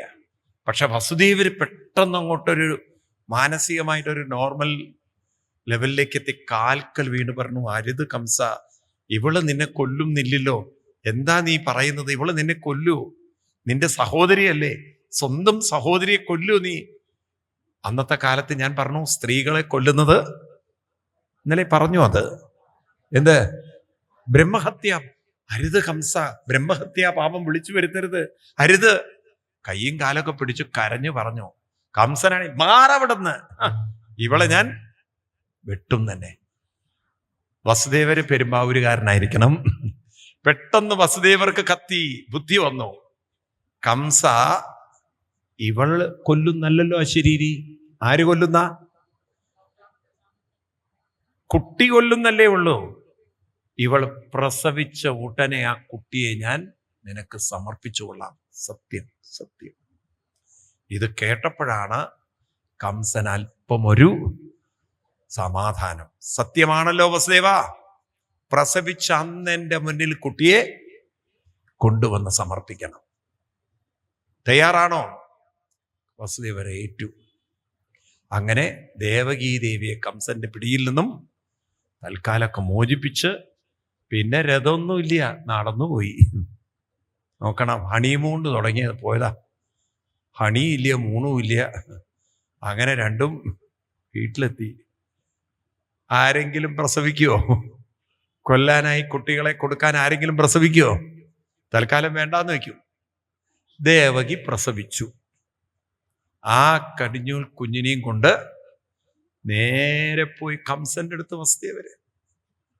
ദേവകി ദേവിയാണെങ്കിൽ നെഞ്ചത്തടിച്ച് കരയാണ്. ആ കുഞ്ഞു പോയില്ലേ. ഇവിടെ ആ കുഞ്ഞിനെ കൊടുത്ത് വസുദേവര് പറഞ്ഞു, ഞാൻ സത്യം ചെയ്തിരുന്നു നിന്നോട്, പ്രസവിച്ച നിമിഷം കുഞ്ഞിനെ കൊണ്ടുവരാന്ന്. കംസൻ വസുദേവരെ നോക്കിക്കൊണ്ട് പറഞ്ഞു, ഞാൻ നിന്റെ സത്യത്തെ ബഹുമാനിക്കുന്നു. തൽക്കാലം ഈ കുഞ്ഞിനെ നീ കൊണ്ടുപോയിക്കോ. എനിക്ക് ഇതിനെ അല്ല വേണ്ടത്, എനിക്ക് വേണ്ടത് 8ാമത്തെ കൊണ്ടുവരണം. അപ്പൊ ഭഗവാൻ അത്ര ഉറപ്പാണ്. എത്രാമത്തെയായിട്ടേ വരുള്ളൂ? ഇന്ന് അങ്ങനെ ഒരു അശരീരി വരുമോ? കണക്ക് തന്നെ. ഇന്ന് 2 വരണമെങ്കിൽ എന്താ പാട്? അതിനെന്നെ മൂവാറ്റുപുഴ പോയിട്ട് ഇഞ്ചക്ഷൻ എടുക്കേണ്ട കാല. ഇപ്പം കുഞ്ഞുണ്ടാവണമെങ്കിൽ മൂവാറ്റുപുഴ പോകണം ഇല്ലേ? അവിടെയാണ് ഇൻഫെർട്ടിലിറ്റി സെന്ററുകളൊക്കെ പ്രവർത്തിക്കുന്നത്. ഇപ്പൊ എവിടെന്നാ പ്രസവിച്ച്? മൂവാറ്റുപുഴയെന്നാണ്. ഞങ്ങളുടെ നാട് മോശമൊന്നുമല്ല ഇവിടെ. അപ്പൊ ഏതായാലും ഇവിടെ 2ആയി 3ആയി 4ആയി. എന്തിന്റെ കണക്കാ പറയണത്? ഇഡ്ഡലി സാമ്പാറും കഴിച്ച കണക്കല്ല, പ്രസവിച്ച കണക്ക്. 5ആയി 6ആയി 7ആയില്ല. നിങ്ങൾ അങ്ങോട്ട് കയറി പോവല്ലേ, ക്ഷമ കാണിക്കേ. 6 കുട്ടികളായപ്പോഴാണ് ഒരു ദിവസം നാരദ മഹർഷി കംസന്റെ അടുത്ത്, നീ എന്താ ഒരു അശരീരിയൊക്കെ കേട്ടു, ഞെട്ടിന്നൊക്കെ കേട്ടുമല്ലോ. അതൊക്കെ ശരിയാ മഹർഷേ, പക്ഷെ ഞാനിങ്ങനെ കാത്തിരിക്കുകയാണ്. ഇപ്പൊ അവൾ 6 പ്രസവിച്ചിട്ടുള്ളൂ. 8ാമത്തേതിനെ പ്രസവിച്ചാൽ എന്റെ മുന്നിൽ കൊണ്ടുവയ്ക്കാൻ പറഞ്ഞിട്ടുണ്ട്. അപ്പൊ ഞാൻ തട്ടുന്നു. നാരദര് പെരുമ്പാവൂരുകാരനല്ല. കംസനോട് പറഞ്ഞു, എടോ നീ ഒരു പൊട്ടൻ തന്നെയാണ്. ഇതിൽ 8 ഏതാണെന്നുള്ളത് നീ എങ്ങനെ ഉറപ്പിച്ചത്? നിന്റെ വിചാരം 1 മുതൽ 8ാമത്തേതായിട്ട്? എടോ 8ാമത്തെ മാസം പ്രസവിച്ച കുട്ടിയും 8ൽ പെടുത്തിക്കൂടെ? ഇനിയിപ്പൊ നക്ഷത്രം വെച്ച് നോക്കുമ്പോൾ 8ാമത്തെ നക്ഷത്രത്തിൽ പ്രസവിച്ചത് 8ൽ കൂട്ടിക്കൂടെ? ഒരു 5-6 8ന്റെ കണക്ക് പറഞ്ഞു കൊടുത്തിട്ട് പറഞ്ഞു, ഇതിലേതാ 8 എന്ന് ഇപ്പൊ എങ്ങനെയാ കണ്ടുപിടിക്കുക? നാരായണ നാരായണ. കംസന്റെ ഉറക്കം പോയി കിട്ടിയോ? കംസന്റെ സമാധാനം പോയി കിട്ടിയോ? അതുവരെ വിചാരിച്ചിരിക്കുന്നത് 1 മുതൽ 8. ഇതിലിപ്പോ ഏതാ 8 എന്നുള്ള ഒരു പിടിയില്ല. കംസന്റെ സമനില തെറ്റി. കംസൻ വീണ്ടും വാളൊക്കെ എടുത്ത് ദേവകിയുടെ വീട്ടിലേക്ക് ഒരു ഓട്ടം. 6 കുട്ടികളെയും നിഷ്കരുണം വെട്ടിയും ചെറുതിനെ തല്ലിയും ഒക്കെ കൊന്ന് ഒരു രക്തപ്പുഴ, ചിതറിക്കിടക്കുന്ന ശരീരങ്ങള്. ഇത് കണ്ടുകൊണ്ട് അലറിക്കരയാണ് ദേവകി. ഒരു ദാക്ഷിണ്യം കാണിച്ചിട്ട് 2 പേരെയും ചാങ്ങലക്കിട്ട് അങ്ങോട്ട് കാരാഗൃഹത്തിൽ കൊണ്ടിടാൻ ഉത്തരവ് കൊടുത്തു. ഇതിൻ്റെ ഇടയ്ക്ക് വസുദേവര് പൊട്ടിപ്പൊട്ടി കരഞ്ഞ് തൻ്റെ ആദ്യ ഭക്തി രോഹിണീ ദേവിയോട് പറഞ്ഞു, ഇവിടെ നിൽക്കണ്ട, വേഗം ഗോകുലത്തിൽ നന്ദഗോപഗൃഹത്തിൽ ശരണം പ്രാപിക്കാൻ. അപ്പൊ മധുരയിൽ നിന്ന് 5-6 കിലോമീറ്റർ ദൂരെയാണ് ഏത്? ഗോകുലം. പോയി രക്ഷപ്പെട്ടോളൂ ദേവി, ഇവിടെ നിൽക്കണ്ട. അങ്ങനെ വസുദേവരെയും ദേവകീദേവിയെയും കാരാഗൃഹത്തിലാക്കി. അച്ഛൻ ഉഗ്രസേനനെയും കാരാഗൃഹത്തിലാക്കി. രാജ്യഭരണം കംസൻ ഏറ്റെടുത്തു. അങ്ങനെ കംസന്റെ നിയന്ത്രണത്തിലായി കാര്യങ്ങള്. കാരാഗൃഹത്തിലിരിക്കുന്ന ദേവകീദേവിയെ വസുദേവരങ്ങനെ പറഞ്ഞ് പറഞ്ഞ് പറഞ്ഞ് ബോധ്യപ്പെടുത്തി. ദേവി, ഭഗവാൻ അവതരിക്കുകയാണ്, ദേവിക്ക് ഭഗവാന്റെ അനുഗ്രഹം കിട്ടുകയാണ്, ദുഃഖിച്ചിരിക്കരുത്, കഴിഞ്ഞു പോയതിനെ ഓർക്കരുത്, നാമം ജപിക്കൂ, നാമം ജപിക്കൂ, നാമം ജപിക്കൂ, നാമം ജപിക്കൂ. പറഞ്ഞ് പറഞ്ഞ് പറഞ്ഞ് ആ ദേവിയുടെ മനസ്സിൽ നിന്ന് ദുഃഖങ്ങളെ മാറ്റി. എളുപ്പമാണോ ദുഃഖം പോവൽ? ഈ ചിന്നിച്ചെതറി കിടക്കുന്ന ശരീരം കണ്ടുകൊണ്ട് അതൊക്കെ മറക്കാൻ എളുപ്പമാണോ? എളുപ്പമാണോ? പക്ഷെ പറഞ്ഞ് പറഞ്ഞ് പറഞ്ഞ് എനിക്ക് തോന്നുന്നു ഇത്രയും നല്ല കൗൺസിലിംഗ് ചെയ്തൊരു വ്യക്തി ലോകത്തിലുണ്ടാവില്ല. ഒരാളുടെ മനസ്സിങ്ങനെ ദുഃഖത്തിലാണ്ട് കിടക്കുന്ന ഒരാളെ അതിൽ നിന്നും പതുക്കെ ഉയർത്തി ഉയർത്തി ഉയർത്തി ദേവിയുടെ മനസ്സങ്ങോട്ട് കുറേ ഇങ്ങോട്ട് ശരിയായി. നാമജപത്തിലൊക്കെ അങ്ങോട്ട് മുഴുകി നാമജപത്തിൽ അങ്ങനെ ലയിച്ചിരിക്കുമ്പോഴാണ് 7ാമത് ഗർഭം വരുന്നത്. കാരാഗ്രഹത്തിൽ വെച്ച് ആ ഗർഭം വരുമ്പോഴേ ദേവിക്ക് ഒരു തേജസ്സും മോജസ്സും ഒക്കെ അങ്ങോട്ട് വരാൻ തുടങ്ങി. കംസൻ പാറാവുകാരോട് പറഞ്ഞിട്ടുണ്ട്, വയറില് വല്ല മാറ്റവും വന്നാൽ എന്ന് വെച്ചാൽ ഗർഭലക്ഷണങ്ങൾ വന്നാൽ എന്നെ അറിയിക്കണമെന്ന്. അങ്ങനെ വയറങ്ങോട്ട് വലുതായതും ഒരു ദിവസം ഗർഭം കാണാൻ, വയറ് കാണാൻ ആര് വരികയാണ്? കംസൻ. എനിക്ക് തോന്നുന്നു ഈ വയറ് കാണൽ ചടങ്ങ് തുടങ്ങി വെച്ചത് കംസനാണ്. ഇന്നിപ്പോ ബേബി ഷവർ എന്നൊക്കെ പറയില്ലേ, ഇതിന്റെ ആരംഭം കുറിച്ചത് ആരാ? അല്ല, തമാശയല്ല. കാരാഗ്രഹത്തിൽ വയറ് കാണൽ ചടങ്ങിന് ആദ്യം പോയത് ആരാ? കംസനാ. ഒന്നും കൊണ്ടൊന്നും പോയില്ല. അവിടെ ചെന്ന ആ ദേവകീ ദേവിയുടെ വയറിലേക്ക് ഒരൊറ്റ നോട്ടം. അപ്പോഴേ ദേവകീ ദേവിക്ക് മനസ്സിലായി കുട്ടിയുടെ കാര്യത്തിൽ ഒരു തീരുമാനമായിരുന്നു. കാരണം അവന്റെ നോട്ടം തന്നെ അത്രയും ക്രൂരമായൊരു നോട്ടം. ദേവകീ ദേവി വിഷമിച്ചുപോയി. ഈശ്വര, ഈ കുട്ടിയും എനിക്ക് പോവല്ലോ. അന്ന് രാത്രി കിടന്നുറങ്ങിയതാണ്. ആ കുട്ടിയും പോയി. എവിടെ പോയി, എന്തു പോയി, ഒരു പിടിയില്ല. റൂമിലില്ല എന്തായാലും. ആ ദേവകീ ദേവിക്ക് 7ാമത്തെ കുട്ടി ഗർഭത്തിൽ നിന്ന് തന്നെ അപ്രത്യക്ഷമായി.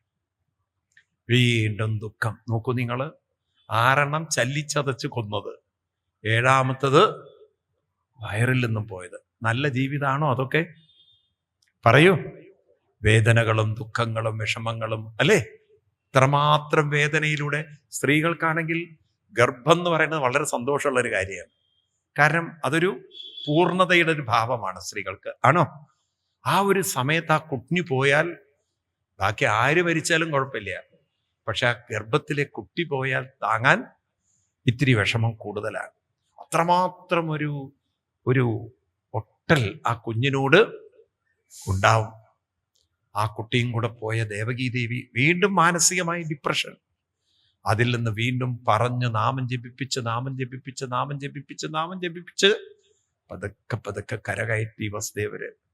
അങ്ങനെ മനസ്സിൽ കുറച്ചൊരു നാമജപമൊക്കെ ചെയ്യാം, അതിലിങ്ങനെ മുഴുകാം എന്ന് വന്നപ്പോഴാണ് 8ാമത്തെ ഗർഭത്തിന് തയ്യാറായത്. 8ാമത്തെ ഗർഭം തൻ്റെ വയറിൽ വന്നതും 7 കുട്ടികളുടെ അഭാവം ഓർക്ക പോലും വരില്ല എന്നാണ്. അനന്തമായ ആനന്ദം മനസ്സിൽ സ്ഥിരതല്ല. അത്രമാത്രം ഒരോളം അങ്ങനെ മനസ്സിൽ കളിക്കുന്ന പോലെ എപ്പോഴും ചിരിക്കാൻ തോന്നുക.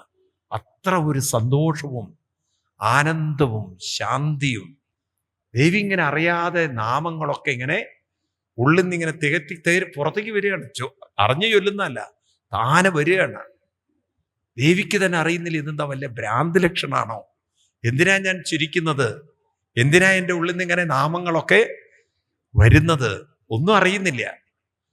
എല്ലാവർക്കും മനസ്സിലായി ഒരു ദിവ്യമായ അത്രയും അത്ഭുതമായ ശക്തി എവിടെയുണ്ട്. ദേവി അതിങ്ങനെ പ്രേരിപ്പിക്കുകയാണ് നാമം ചൊല്ലാനൊക്കെ. ദേവി സകല ദുഃഖങ്ങളും മറന്നുപോയി. കാരണം ഈ സന്തോഷത്തിന്റെ അലതല്ലലിൽ ദുഃഖത്തിന്റെ തീവ്രത ഇല്ലാതായിപ്പോയി. ദേവിക്കത് ആലോചിക്കാൻ പറ്റണില്ല. അങ്ങനെ 8ാമത്തെ ഗർഭം വളർന്നു വരുമ്പോൾ ദേവിയുടെ ആ തേജസ്സും ഓജസ്സും ഒക്കെ കൂടി വരുന്നു. കംസനെ വിവരം അറിയിച്ചു, വയറ് വന്നിട്ടുണ്ട്. കംസൻ പുറപ്പെട്ടു. ഏത് ചടങ്ങിന്? വയറ് കാണൽ ചടങ്ങ്. കംസൻ കാരാഗ്രഹത്തിൽ എത്തുന്നതും ദേവകീ ദേവിയുടെ അടുത്തേക്കൊന്ന് നോക്കിയതുള്ളൂ. പെട്ടെന്നൊരു നിഴല് തൻ്റെ അടുത്ത് ഓടി വരുന്ന പോലെ.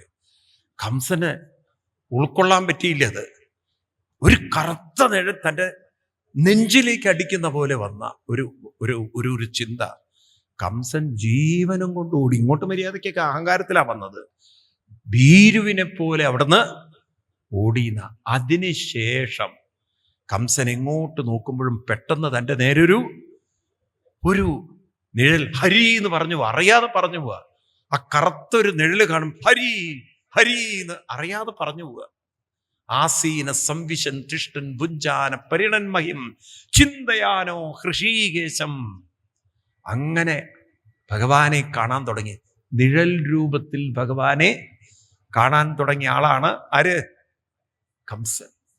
ഒരു വശത്ത് ഈ കാര്യങ്ങൾ നടക്കണു, വേറൊരു വശത്ത് ദേവകീ ദേവിയുടെ ഗർഭം പാകമായി വരികയാണ്. അപ്പൊ ഈ 7ാമത്തെ ഗർഭത്തിന് എന്താണ് പറ്റിയത്? 8ാമത്തെ ഗർഭത്തിലേക്ക് പ്രവേശിക്കുന്നതിന് മുമ്പ് ഭഗവാൻ തൻ്റെ അവതാരത്തിന് മുമ്പ് തൻ്റെ മായാദേവിയെ വിളിച്ച് പറയാണ്, ദേവി എന്നെ ഈ അവതാരത്തിലൊന്ന് സഹായിക്കണം. ദേവി എനിക്കൊരു ഉപകാരം ചെയ്യണം. എന്താണത്? ദേവകീ ദേവിയിലിരിക്കുന്ന എൻ്റെ സഹോദരനാവാൻ പോകുന്ന, ജ്യേഷ്ഠനാവാൻ പോകുന്ന ബലരാമ ഗർഭത്തെ, സംഘർഷണ ഗർഭത്തെ ദേവകീ ദേവിയിൽ നിന്നും എടുത്ത് അങ്ങ് യശോദാഗൃഹത്തിൽ താമസിക്കുന്ന രോഹിണി ഗർഭത്തിൽ നിക്ഷേപിക്കണം. ഇന്നിപ്പോ ഒരു ഗർഭപാത്രത്തിൽ നിന്നും മറ്റൊരു ഗർഭപാത്രത്തിലേക്ക് കുട്ടിയെ ട്രാൻസ്പ്ലാന്റ് ചെയ്യാനുള്ള ടെക്നോളജി ഉണ്ട്. ഫീറ്റസ് ട്രാൻസ്പ്ലാന്റേഷൻ ഉണ്ടെന്ന്. വ്യാസ ഭഗവാൻ ഇതെങ്ങനെ മനസ്സിലായി? ഒരു വയറ്റിൽ നിന്നും കുട്ടിയെ മറ്റൊരു വയറിലേക്ക് കൊണ്ടുപോകാൻ പറ്റുന്ന. ഇന്നിപ്പോ നിങ്ങൾ പത്രത്തിലൊക്കെ വായിക്കാറില്ലേ, കുഞ്ഞിനെ ഗർഭപാത്രത്തിൽ നിന്ന് മാറ്റി ഗർഭപാത്രത്തിലുള്ള ഇൻഫെക്ഷൻ എടുത്ത് കളയുന്ന, അതും കഴിഞ്ഞ് ഗർഭത്തിലിരിക്കുന്ന കുട്ടിയെ ഓപ്പറേറ്റ് ചെയ്ത് തിരിച്ച് അതിൽ തന്നെ പാക്ക് ചെയ്യുന്ന എല്ലാ ശസ്ത്രക്രിയകളും ഓപ്പറേഷനും ഇന്നുണ്ട്. കേട്ടില്ലേ? ഉണ്ടോ ഇല്ലയോ? അത്രയും ടെക്നോളജി ഡെവലപ്പ് ചെയ്തിട്ടുണ്ട്. ഒരു വയറ്റിൽ നിന്നും കുട്ടിയെ മറ്റൊരു വയറ്റിലേക്ക് നിക്ഷേപിക്കാനാണ് ഭഗവാൻ ആരോട് പറയുന്നത്? മായാദേവിയോട് പറയുകയാണ്. എന്നിട്ട് ദേവി എന്ത് ചെയ്യണം? ഒരിക്കലും പ്രസവിക്കില്ല എന്ന് പറഞ്ഞ നന്ദഗോപ പത്നിയായ യശോദാദേവിയുടെ ഗർഭത്തിൽ ഒരു പെൺകുഞ്ഞായി വരണം. ദേവി അവിടെ പെൺകുഞ്ഞായി വന്ന് ഞാനിവിടെ കൃഷ്ണനായി അവതരിച്ച് വസുദേവര് എൻ്റെ സുരക്ഷിതത്വത്തിന് വേണ്ടിയിട്ട് വസുദേവര് എന്നെയും കൊണ്ട് നന്ദഗോപ ഗൃഹത്തിലേക്ക് വരും. ദേവിയെ ഇങ്ങോട്ട് കൊണ്ടുവരും. ഞാനാണ് ദേവി എന്ന് തെറ്റിദ്ധരിച്ച് ദേവിയെ കംസൻ കാല് പിടിക്കും. ദേവി അപ്പോൾ അപ്രത്യക്ഷമായിക്കോളൂ. അങ്ങനെ ദേവി മനുഷ്യരൂപത്തിൽ ഭൂമിയിൽ അവതാരത്തിന് വേണ്ടി എന്നെ സഹായിക്കണം. നോക്കൂ, അതുകൊണ്ടാണ് നമ്മുടെ ഹിന്ദു സംസ്കൃതിയിൽ 2 ആരാധനകൾ നമ്മൾ കൊണ്ട് നടക്കുന്നത്. കാലത്ത് വിഷ്ണു സഹസ്രനാമവും വൈകുന്നേരം ലളിതാ സഹസ്രം. കാരണം നമുക്ക് ഭഗവാന്റെ ഒരു അനുഗ്രഹം ഉണ്ടാവണമെങ്കിൽ പ്രകൃതി ദേവിയുടെ രൂപത്തിൽ നമ്മളെ അനുഗ്രഹിക്കണം. നമ്മുടെ പ്രകൃതം നമ്മളെ അനുഗ്രഹിക്കണം. അപ്പൊ പ്രകൃതിയുടെ യാ ദേവി സർവഭൂതേഷു മാതൃരൂപേണ സംസ്ഥിത നമസ്തസ്യേ നമസ്തസ്യേ നമസ്തസ്യേ നമോ നമ. യാ ദേവി സർവഭൂതേഷു ശക്തിരൂപേണ സംസ്ഥിത നമസ്തസ്യേ നമസ്തസ്യേ. അങ്ങനെയൊക്കെ ദേവിയുടെ അനുഗ്രഹവും നമുക്ക് വേണം. ഇത് രണ്ടും ഹിന്ദുവിൻ്റെ ഒരു സംസ്കാരമാവണം. കാലത്ത് വിഷ്ണു സഹസ്രനാമവും വൈകുന്നേരം ഡെയിലി ചൊല്ലുന്നവരെത്ര പേരുണ്ട്? നന്നായി. ഇത് നിങ്ങളുടെ ജീവിത ഭാഗമാക്കി കൊണ്ട് നടക്കണം. ഇന്നിപ്പോൾ ഇതൊന്നും പ്രയാസമില്ലൊക്കെ മൊബൈലിൽ കൊണ്ട് നടക്കാം, ഇല്ലേ? ഇനിയിപ്പോൾ കുളിച്ചു ചൊല്ലണമെന്നുമില്ല. പക്ഷെ ഇനിയിപ്പോൾ കിടക്കുന്നതിന് മുമ്പ് ചൊല്ലിയാലും മതി. ഇന്ന സമയത്തെ ചൊല്ലാവൂന്നില്ല. പക്ഷെ ഡെയിലി അതൊരു ചൊല്ല. ഇനിയിപ്പോൾ മുഴുവൻ ചൊല്ലാൻ പറ്റിയില്ലേ, 4 വരിയെങ്കിലും ചൊല്ലിക്കിടക്കുക. അതൊരു ശീലമാക്കുക. 4 വരി വിഷ്ണു സഹസ്രനാമം ചൊല്ലിയാലും മതി. മനസ്സിലായില്ലേ? മുഴുവൻ ചൊല്ലാൻ പറ്റിയില്ലെങ്കിലും 4 വരി ചൊല്ലിയിട്ട് അങ്ങോട്ട് കിടക്കുക. പക്ഷെ അതൊരിക്കലും അനുഷ്ഠാനം മുറിഞ്ഞു പോകരുത്. അത് ജീവിതത്തിൻ്റെ ഒരു പറയൂ ഭാഗമാക്കണം. എല്ലാവരും ആ വ്രതം എടുത്തിട്ട് വേണം, പ്രതിജ്ഞ എടുത്തിട്ട് വേണം ഇവിടുന്ന് പോവാൻ. വിഷ്ണു സഹസ്രനാമവും ലളിതാ സഹസ്രനാമവും എൻ്റെ ജീവിതത്തിൻ്റെ ഒരു ഭാഗമാവും. കാരണം അപ്പോഴാണ് നമുക്ക് ഈശ്വരാനുഗ്രഹവും പ്രകൃതി അനുഗ്രഹവും നമ്മുടെ കൂടെ അവർക്ക് പറയൂ ഉണ്ടാവുക. നോക്കൂ നിങ്ങൾ, നമ്മൾ ഈ സപ്താഹം തുടങ്ങുന്നതിന് മുമ്പ് എന്ത് മഴയുടെ കോലാഹലമായിരുന്നു, ഇല്ലേ? എന്തു മഴയായിരുന്നു, നിർത്താത്ത മഴ. ആണോ? പുറത്തിറങ്ങാൻ പറ്റാത്ത മഴ. അലേർട്ടുകളായിരുന്നു, റെഡ് അലേർട്ട്, യെല്ലോ അലേർട്ട്. ആണോ? എന്നാൽ നമ്മൾ തുടങ്ങിയപ്പോൾ നോക്കൂ, പ്രകൃതി എന്തൊരു അനുഗ്രഹമാണ് നമുക്ക് തന്നിരിക്കുന്നത് എന്നുള്ളത്. ഇത്ര സുന്ദരമായിട്ടുള്ള അനുഗ്രഹം ഉണ്ടോ ഇല്ലയോ? ഏത് കാര്യത്തിനും നമുക്ക് ഒരു പ്രകൃതിയുടെ അനുഗ്രഹവും വേണം, ഈശ്വരാനുഗ്രഹവും വേണം. ഇത് നമ്മൾ അനുഭവിക്കുമ്പോഴേ അറിയുള്ളൂ. അതിന് നമ്മളെ പ്രാപ്യമാക്കാൻ യോഗ്യമാക്കാനാണ് രാവിലെ വിഷ്ണു സഹസ്രനാമവും അവർക്ക് പറയൂ വൈകുന്നേരം. അപ്പം മുഴുവൻ ചൊല്ലണം എന്നില്ല. ഇനി അങ്ങനെ ഒരു തെറ്റിദ്ധാരണ നിങ്ങൾക്ക് വേണ്ട. 4 വരി ചൊല്ലിയാലും മതി. പക്ഷെ അനുഷ്ഠാനം ഒരിക്കലും മുറിഞ്ഞു പോകരുത്. ഡെയിലി അതൊരു ജീവിതചര്യയായി കൊണ്ട് നടക്കണം. മനസ്സിലായില്ലേ? അത് ഭാഗവതത്തിൽ പറയും, ഒരു ശ്ലോകം ചൊല്ലിയാൽ മതി. ഇനി അത്രയും പറ്റിയില്ലെങ്കിൽ അര ശ്ലോകം ചൊല്ലിയാലോ, എന്നാലും മുടക്കരുത് എന്ന്. ഇനിയിപ്പോ സ്ത്രീകളാണ്, പീരീഡാണ്, കുഴപ്പമില്ല, നാമം ചൊല്ലുന്നതിന് അതൊരു തടസ്സമല്ല. ഇനിയിപ്പോ മരിച്ച പോലെ പ്രസവിച്ച, അതും പ്രശ്നമല്ല. ഏത് തരത്തിലുള്ള അശുദ്ധി ഉണ്ടെങ്കിലും നാമജപം ഒരിക്കലും മുറിഞ്ഞു പോകരുത്.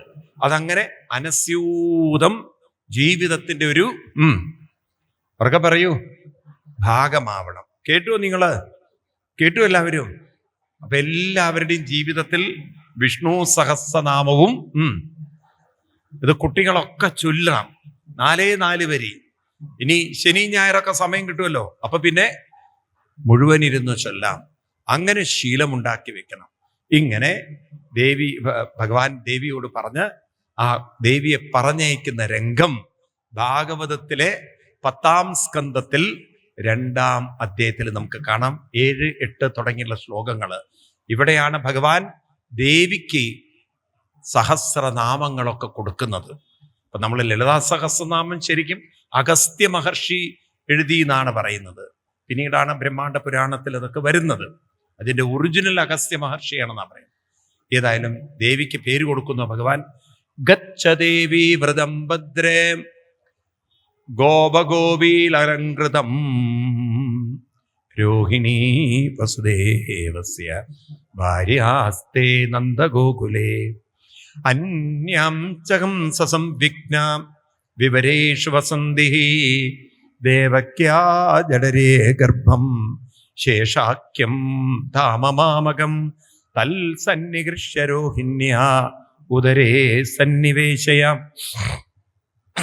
പറയുന്നത് ഗച്ഛദേവി വ്രതം ഭദ്രേ ഗോപഗോപീരലങ്കൃതം. ഗോപഗോപീരലങ്കൃതമായ ഗോപിമാരുടെയൊക്കെ അലങ്കൃതമായ അങ്ങ് ഗോകുലത്തിലേക്ക് ദേവി ആരെ കൊണ്ടുപോകണം? ദേവക്യാജടരേ ഗർഭം, ദേവകീ ദേവിയിലുള്ള ഗർഭത്തെ സന്നികർഷ്യ എടുത്തിട്ട് രോഹിണ്യ ഉദരേ നിവേശയ. എവിടെ നിക്ഷേപിക്കണം?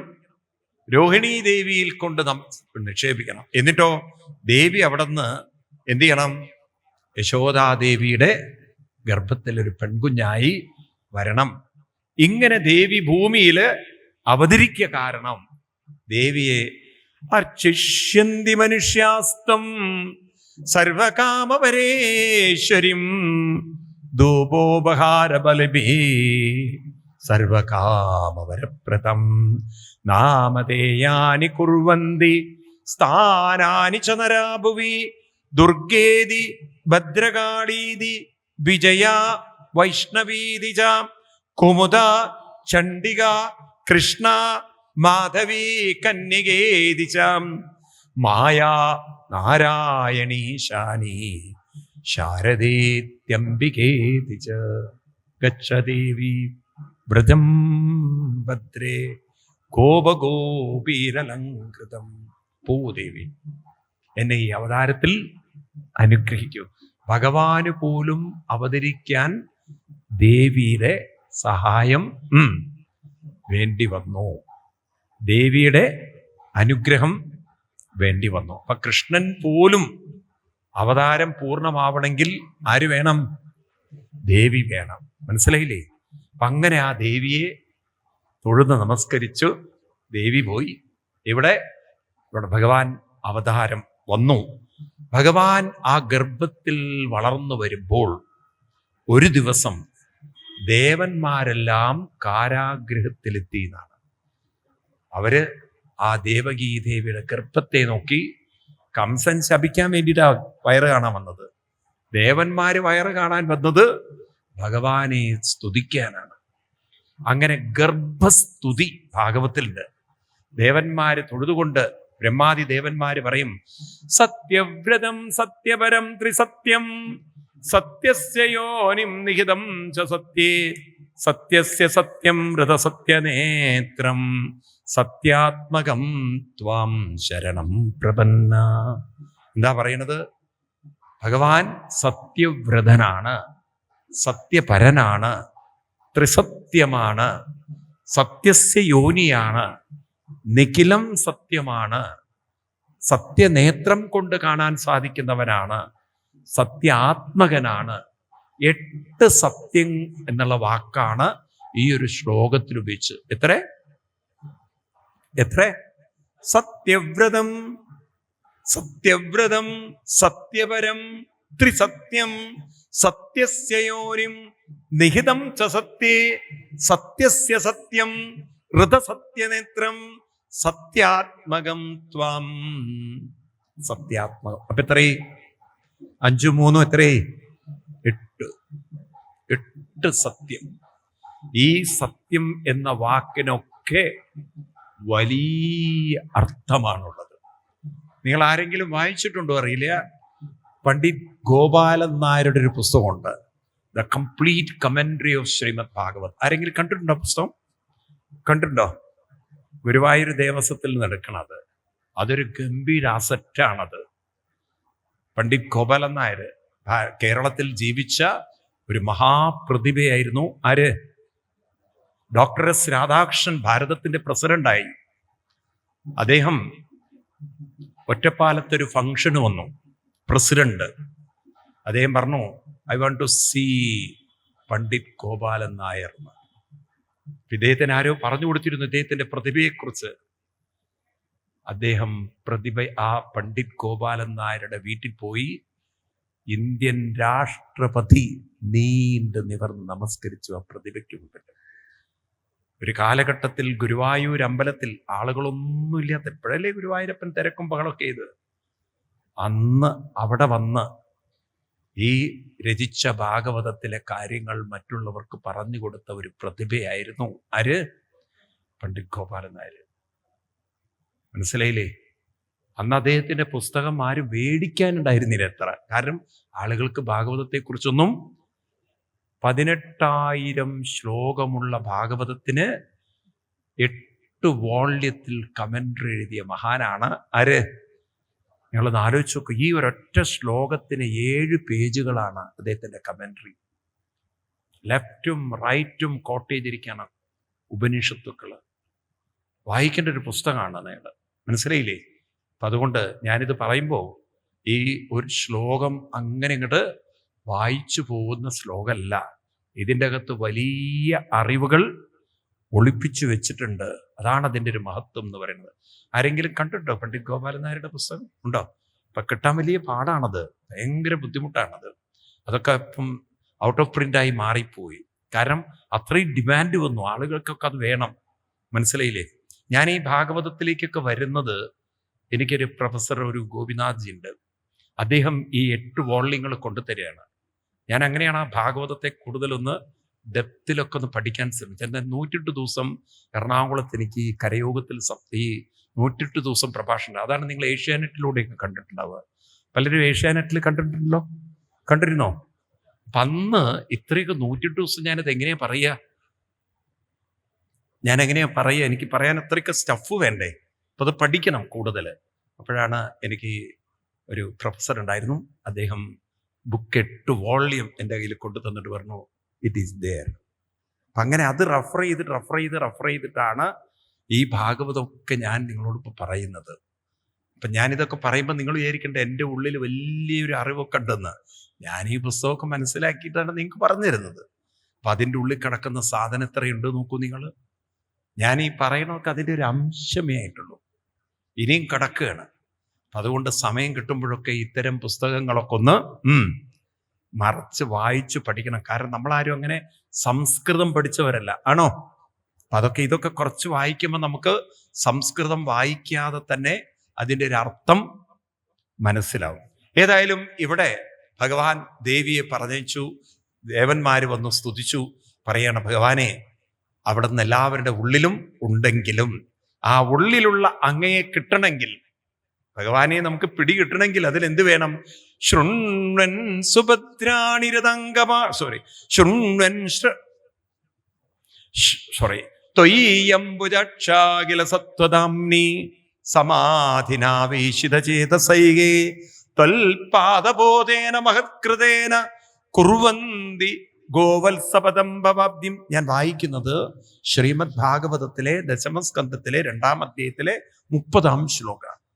ഹേ ഭഗവാനെ, അങ്ങയുടെ ഭക്തി അല്പം മനസ്സിലുണ്ടെങ്കിൽ തന്നെ ജീവിതത്തിന്റെ വലിയ ദുഃഖ ദുരിതങ്ങളൊക്കെ മറികടക്കാനൊരു ശക്തിയും അതിനൊക്കെ ഒരു വഴിയും തോന്നും ഭഗവാനെ. അതാണ് അങ്ങയുടെ ഭക്തിയുടെ മഹത്വം. ശ്രദ്ധിക്കുക നിങ്ങൾ, ഭക്തിയുള്ളവർക്ക് മനസ്സിൽ ശക്തിയും ഉണ്ടാവും എന്ന് മാത്രമല്ല, ആരെങ്കിലുമൊക്കെ വഴി കാണിക്കാൻ ഉണ്ടാവും, മുന്നോട്ടുള്ള വഴി. രാമനായാലും അവതാരമൂർത്തിയാണെന്നൊക്കെ പറഞ്ഞിട്ടൊന്നും കാര്യമില്ല. മുന്നോട്ട് വഴി കാണിക്കാൻ ആരെങ്കിലും ഉണ്ടാവണം, വേണ്ടേ?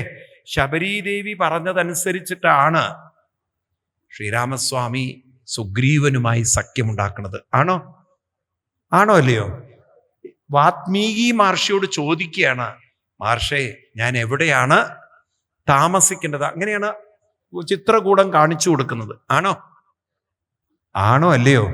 ഇതൊക്കെ മഹർഷിവര്യന്മാരോട് ചോദിക്കുന്നു എങ്കിൽ അത് മനസ്സിലാക്കണം, അവതാരമൂർത്തികൾക്ക് പോലും സഹായം ചെയ്യാൻ ആരെങ്കിലൊക്കെ വേണം. അപ്പൊ ഭക്തിയുണ്ടെങ്കിൽ ശക്തിയുമുണ്ട്, വഴി കാണിക്കാൻ ആരെങ്കിലും ഉണ്ടാവും. ഇവിടെ പറയാണ്, ഭഗവാനെ, അങ്ങയിലൊരു അല്പം ഭക്തി വന്നാൽ തന്നെ ഏയംബുജക്ഷാഖില സത്വനാംനി സമാധിനാവേദിശതേതുസൈകേ ത്വൽപാദബോധേന മഹത്കൃതേന കുർവന്തി ഗോവത്സപദം ഭവാബ്ധിം. അതിനാ ഭക്തി ഉണ്ടാവാൻ എന്താ വഴി? അതിനെന്താ വേണ്ടത്? ശുണ്ണൻ ഗൃണൻ സംസ്മരനച്ച ചിന്തയൻ നാമാനി രൂപാണി ച മംഗളാനി തേ ക്രിയാസുയത്വ ചരണാരവിന്ദയോ ആവിഷ്ടജേതാന്ന ഭവായ കൽപ്പതേ. എന്താ വേണ്ടത്? ശൃണ്വൻ ഗൃണൻ സംസ്മരനച്ച ചിന്തയൻ നാമാനി രൂപാണി ച മംഗളാനി തേ ക്രിയാസുയത്വ ചരണാരവിന്ദയോ ആവിഷ്ടചേത ഭവായ കൽപ്പതേ. ഭഗവാന്റെ ആ ഭക്തി ഉണ്ടാവാൻ ശ്രവണം വേണം, കീർത്തനങ്ങൾ വേണം, നാമസ്മരണം വേണം. ഇങ്ങനെ ആര് ജീവിതം കൊണ്ടു നടക്കുന്നോ ക്രമേണ ഭക്തിയാ സഞ്ചായതേ ഭക്തി. ക്രമേണ ഭക്തി ഒരു ചെടി വളരുന്ന പോലെ ഉള്ളിൽ വളർന്നു വരും. അപ്പൊ നമ്മൾ കേൾക്കുകയും ജപിക്കുകയും ചെയ്യുമ്പോൾ ഉള്ളിൽ ഭക്തി വളർന്നു വരും. അങ്ങനെയുള്ളവർക്ക് എവിടെയാണ് ഭഗവാനെ ദുരിതങ്ങളും ദുഃഖങ്ങളും പിടികൂടുക എന്നൊക്കെ പറഞ്ഞ് ആ ഭഗവാനോട് പറഞ്ഞു, ഭഗവാനെ, അനവധി അവതാരങ്ങൾ ഭാരതത്തിൽ വന്നിട്ടുണ്ട്, പക്ഷേ മനുഷ്യ മനസ്സിലെ ഭാരം എടുത്തു കളയുന്ന ആ കൃഷ്ണാവതാരം ഇപ്പോഴാണ് നടക്കാൻ പോകുന്നത്. ഭഗവാൻ കൃഷ്ണൻ ഭാരതത്തിൽ അവതരിക്കുകയാണ്. ഈ ഭാരതത്തിൻ്റെ ഭാവിയെ മാറ്റിമറച്ച, ഭാരതത്തിന് ആത്മീയ ജ്ഞാനം പകർന്ന, ഭാരതത്തിന് ഗീതയും ഭാഗവതവും തന്ന അവതാരമൂർത്തിയാണ് ആര്? ഭഗവാൻ കൃഷ്ണൻ. ആ കൃഷ്ണന്റെ അവതാരമാണ്. അപ്പം അതുകൊണ്ട് അവരൊക്കെ കൈകൂപ്പിക്കൊണ്ട് പറയണു, ഭഗവാനെ, ഈ കൃഷ്ണാവതാരത്തെ ഞങ്ങൾ നമസ്കരിച്ചുകൊണ്ട് സ്വീകരിക്കുകയാണ്. ഇതിനു മുമ്പ് മത്സ്യാസ്വകശ്യപ നൃസിംഹവരാഹംസ രാജന്യ വിപ്രവിബുധേഷു കൃതാവതാര ത്വം പാസിന ത്രിഭുവനം ചയദാതുനേശ ഭാരം ഭുവോഹര യദൂത്തമ വന്ദനം തേ. ഭാരം ഭുവോഹര യദൂത്തമ വന്ദനം തേ. എല്ലാ മനസ്സുകളുടെയും ഭാരത്തെ ഹരിക്കാൻ ഇതാ ഭഗവാൻ അവതരിക്കുകയാണ്, കൃഷ്ണാവതാരമായി വരികയാണ്. ഇതുവരെ മത്സ്യമായി, കശ്യപമായി, കൂർമ്മമായി, നരസിംഹമായി, പക്ഷേ മനസ്സിൻ്റെ ഭാരം ഹരിക്കുന്ന ഒരു അവതാരം ഇതാ ഞങ്ങൾക്ക് കിട്ടാൻ പോകുന്നു. ഭാരം ഭുവോഹര യഥൂത്തമ വന്ദനം തേ.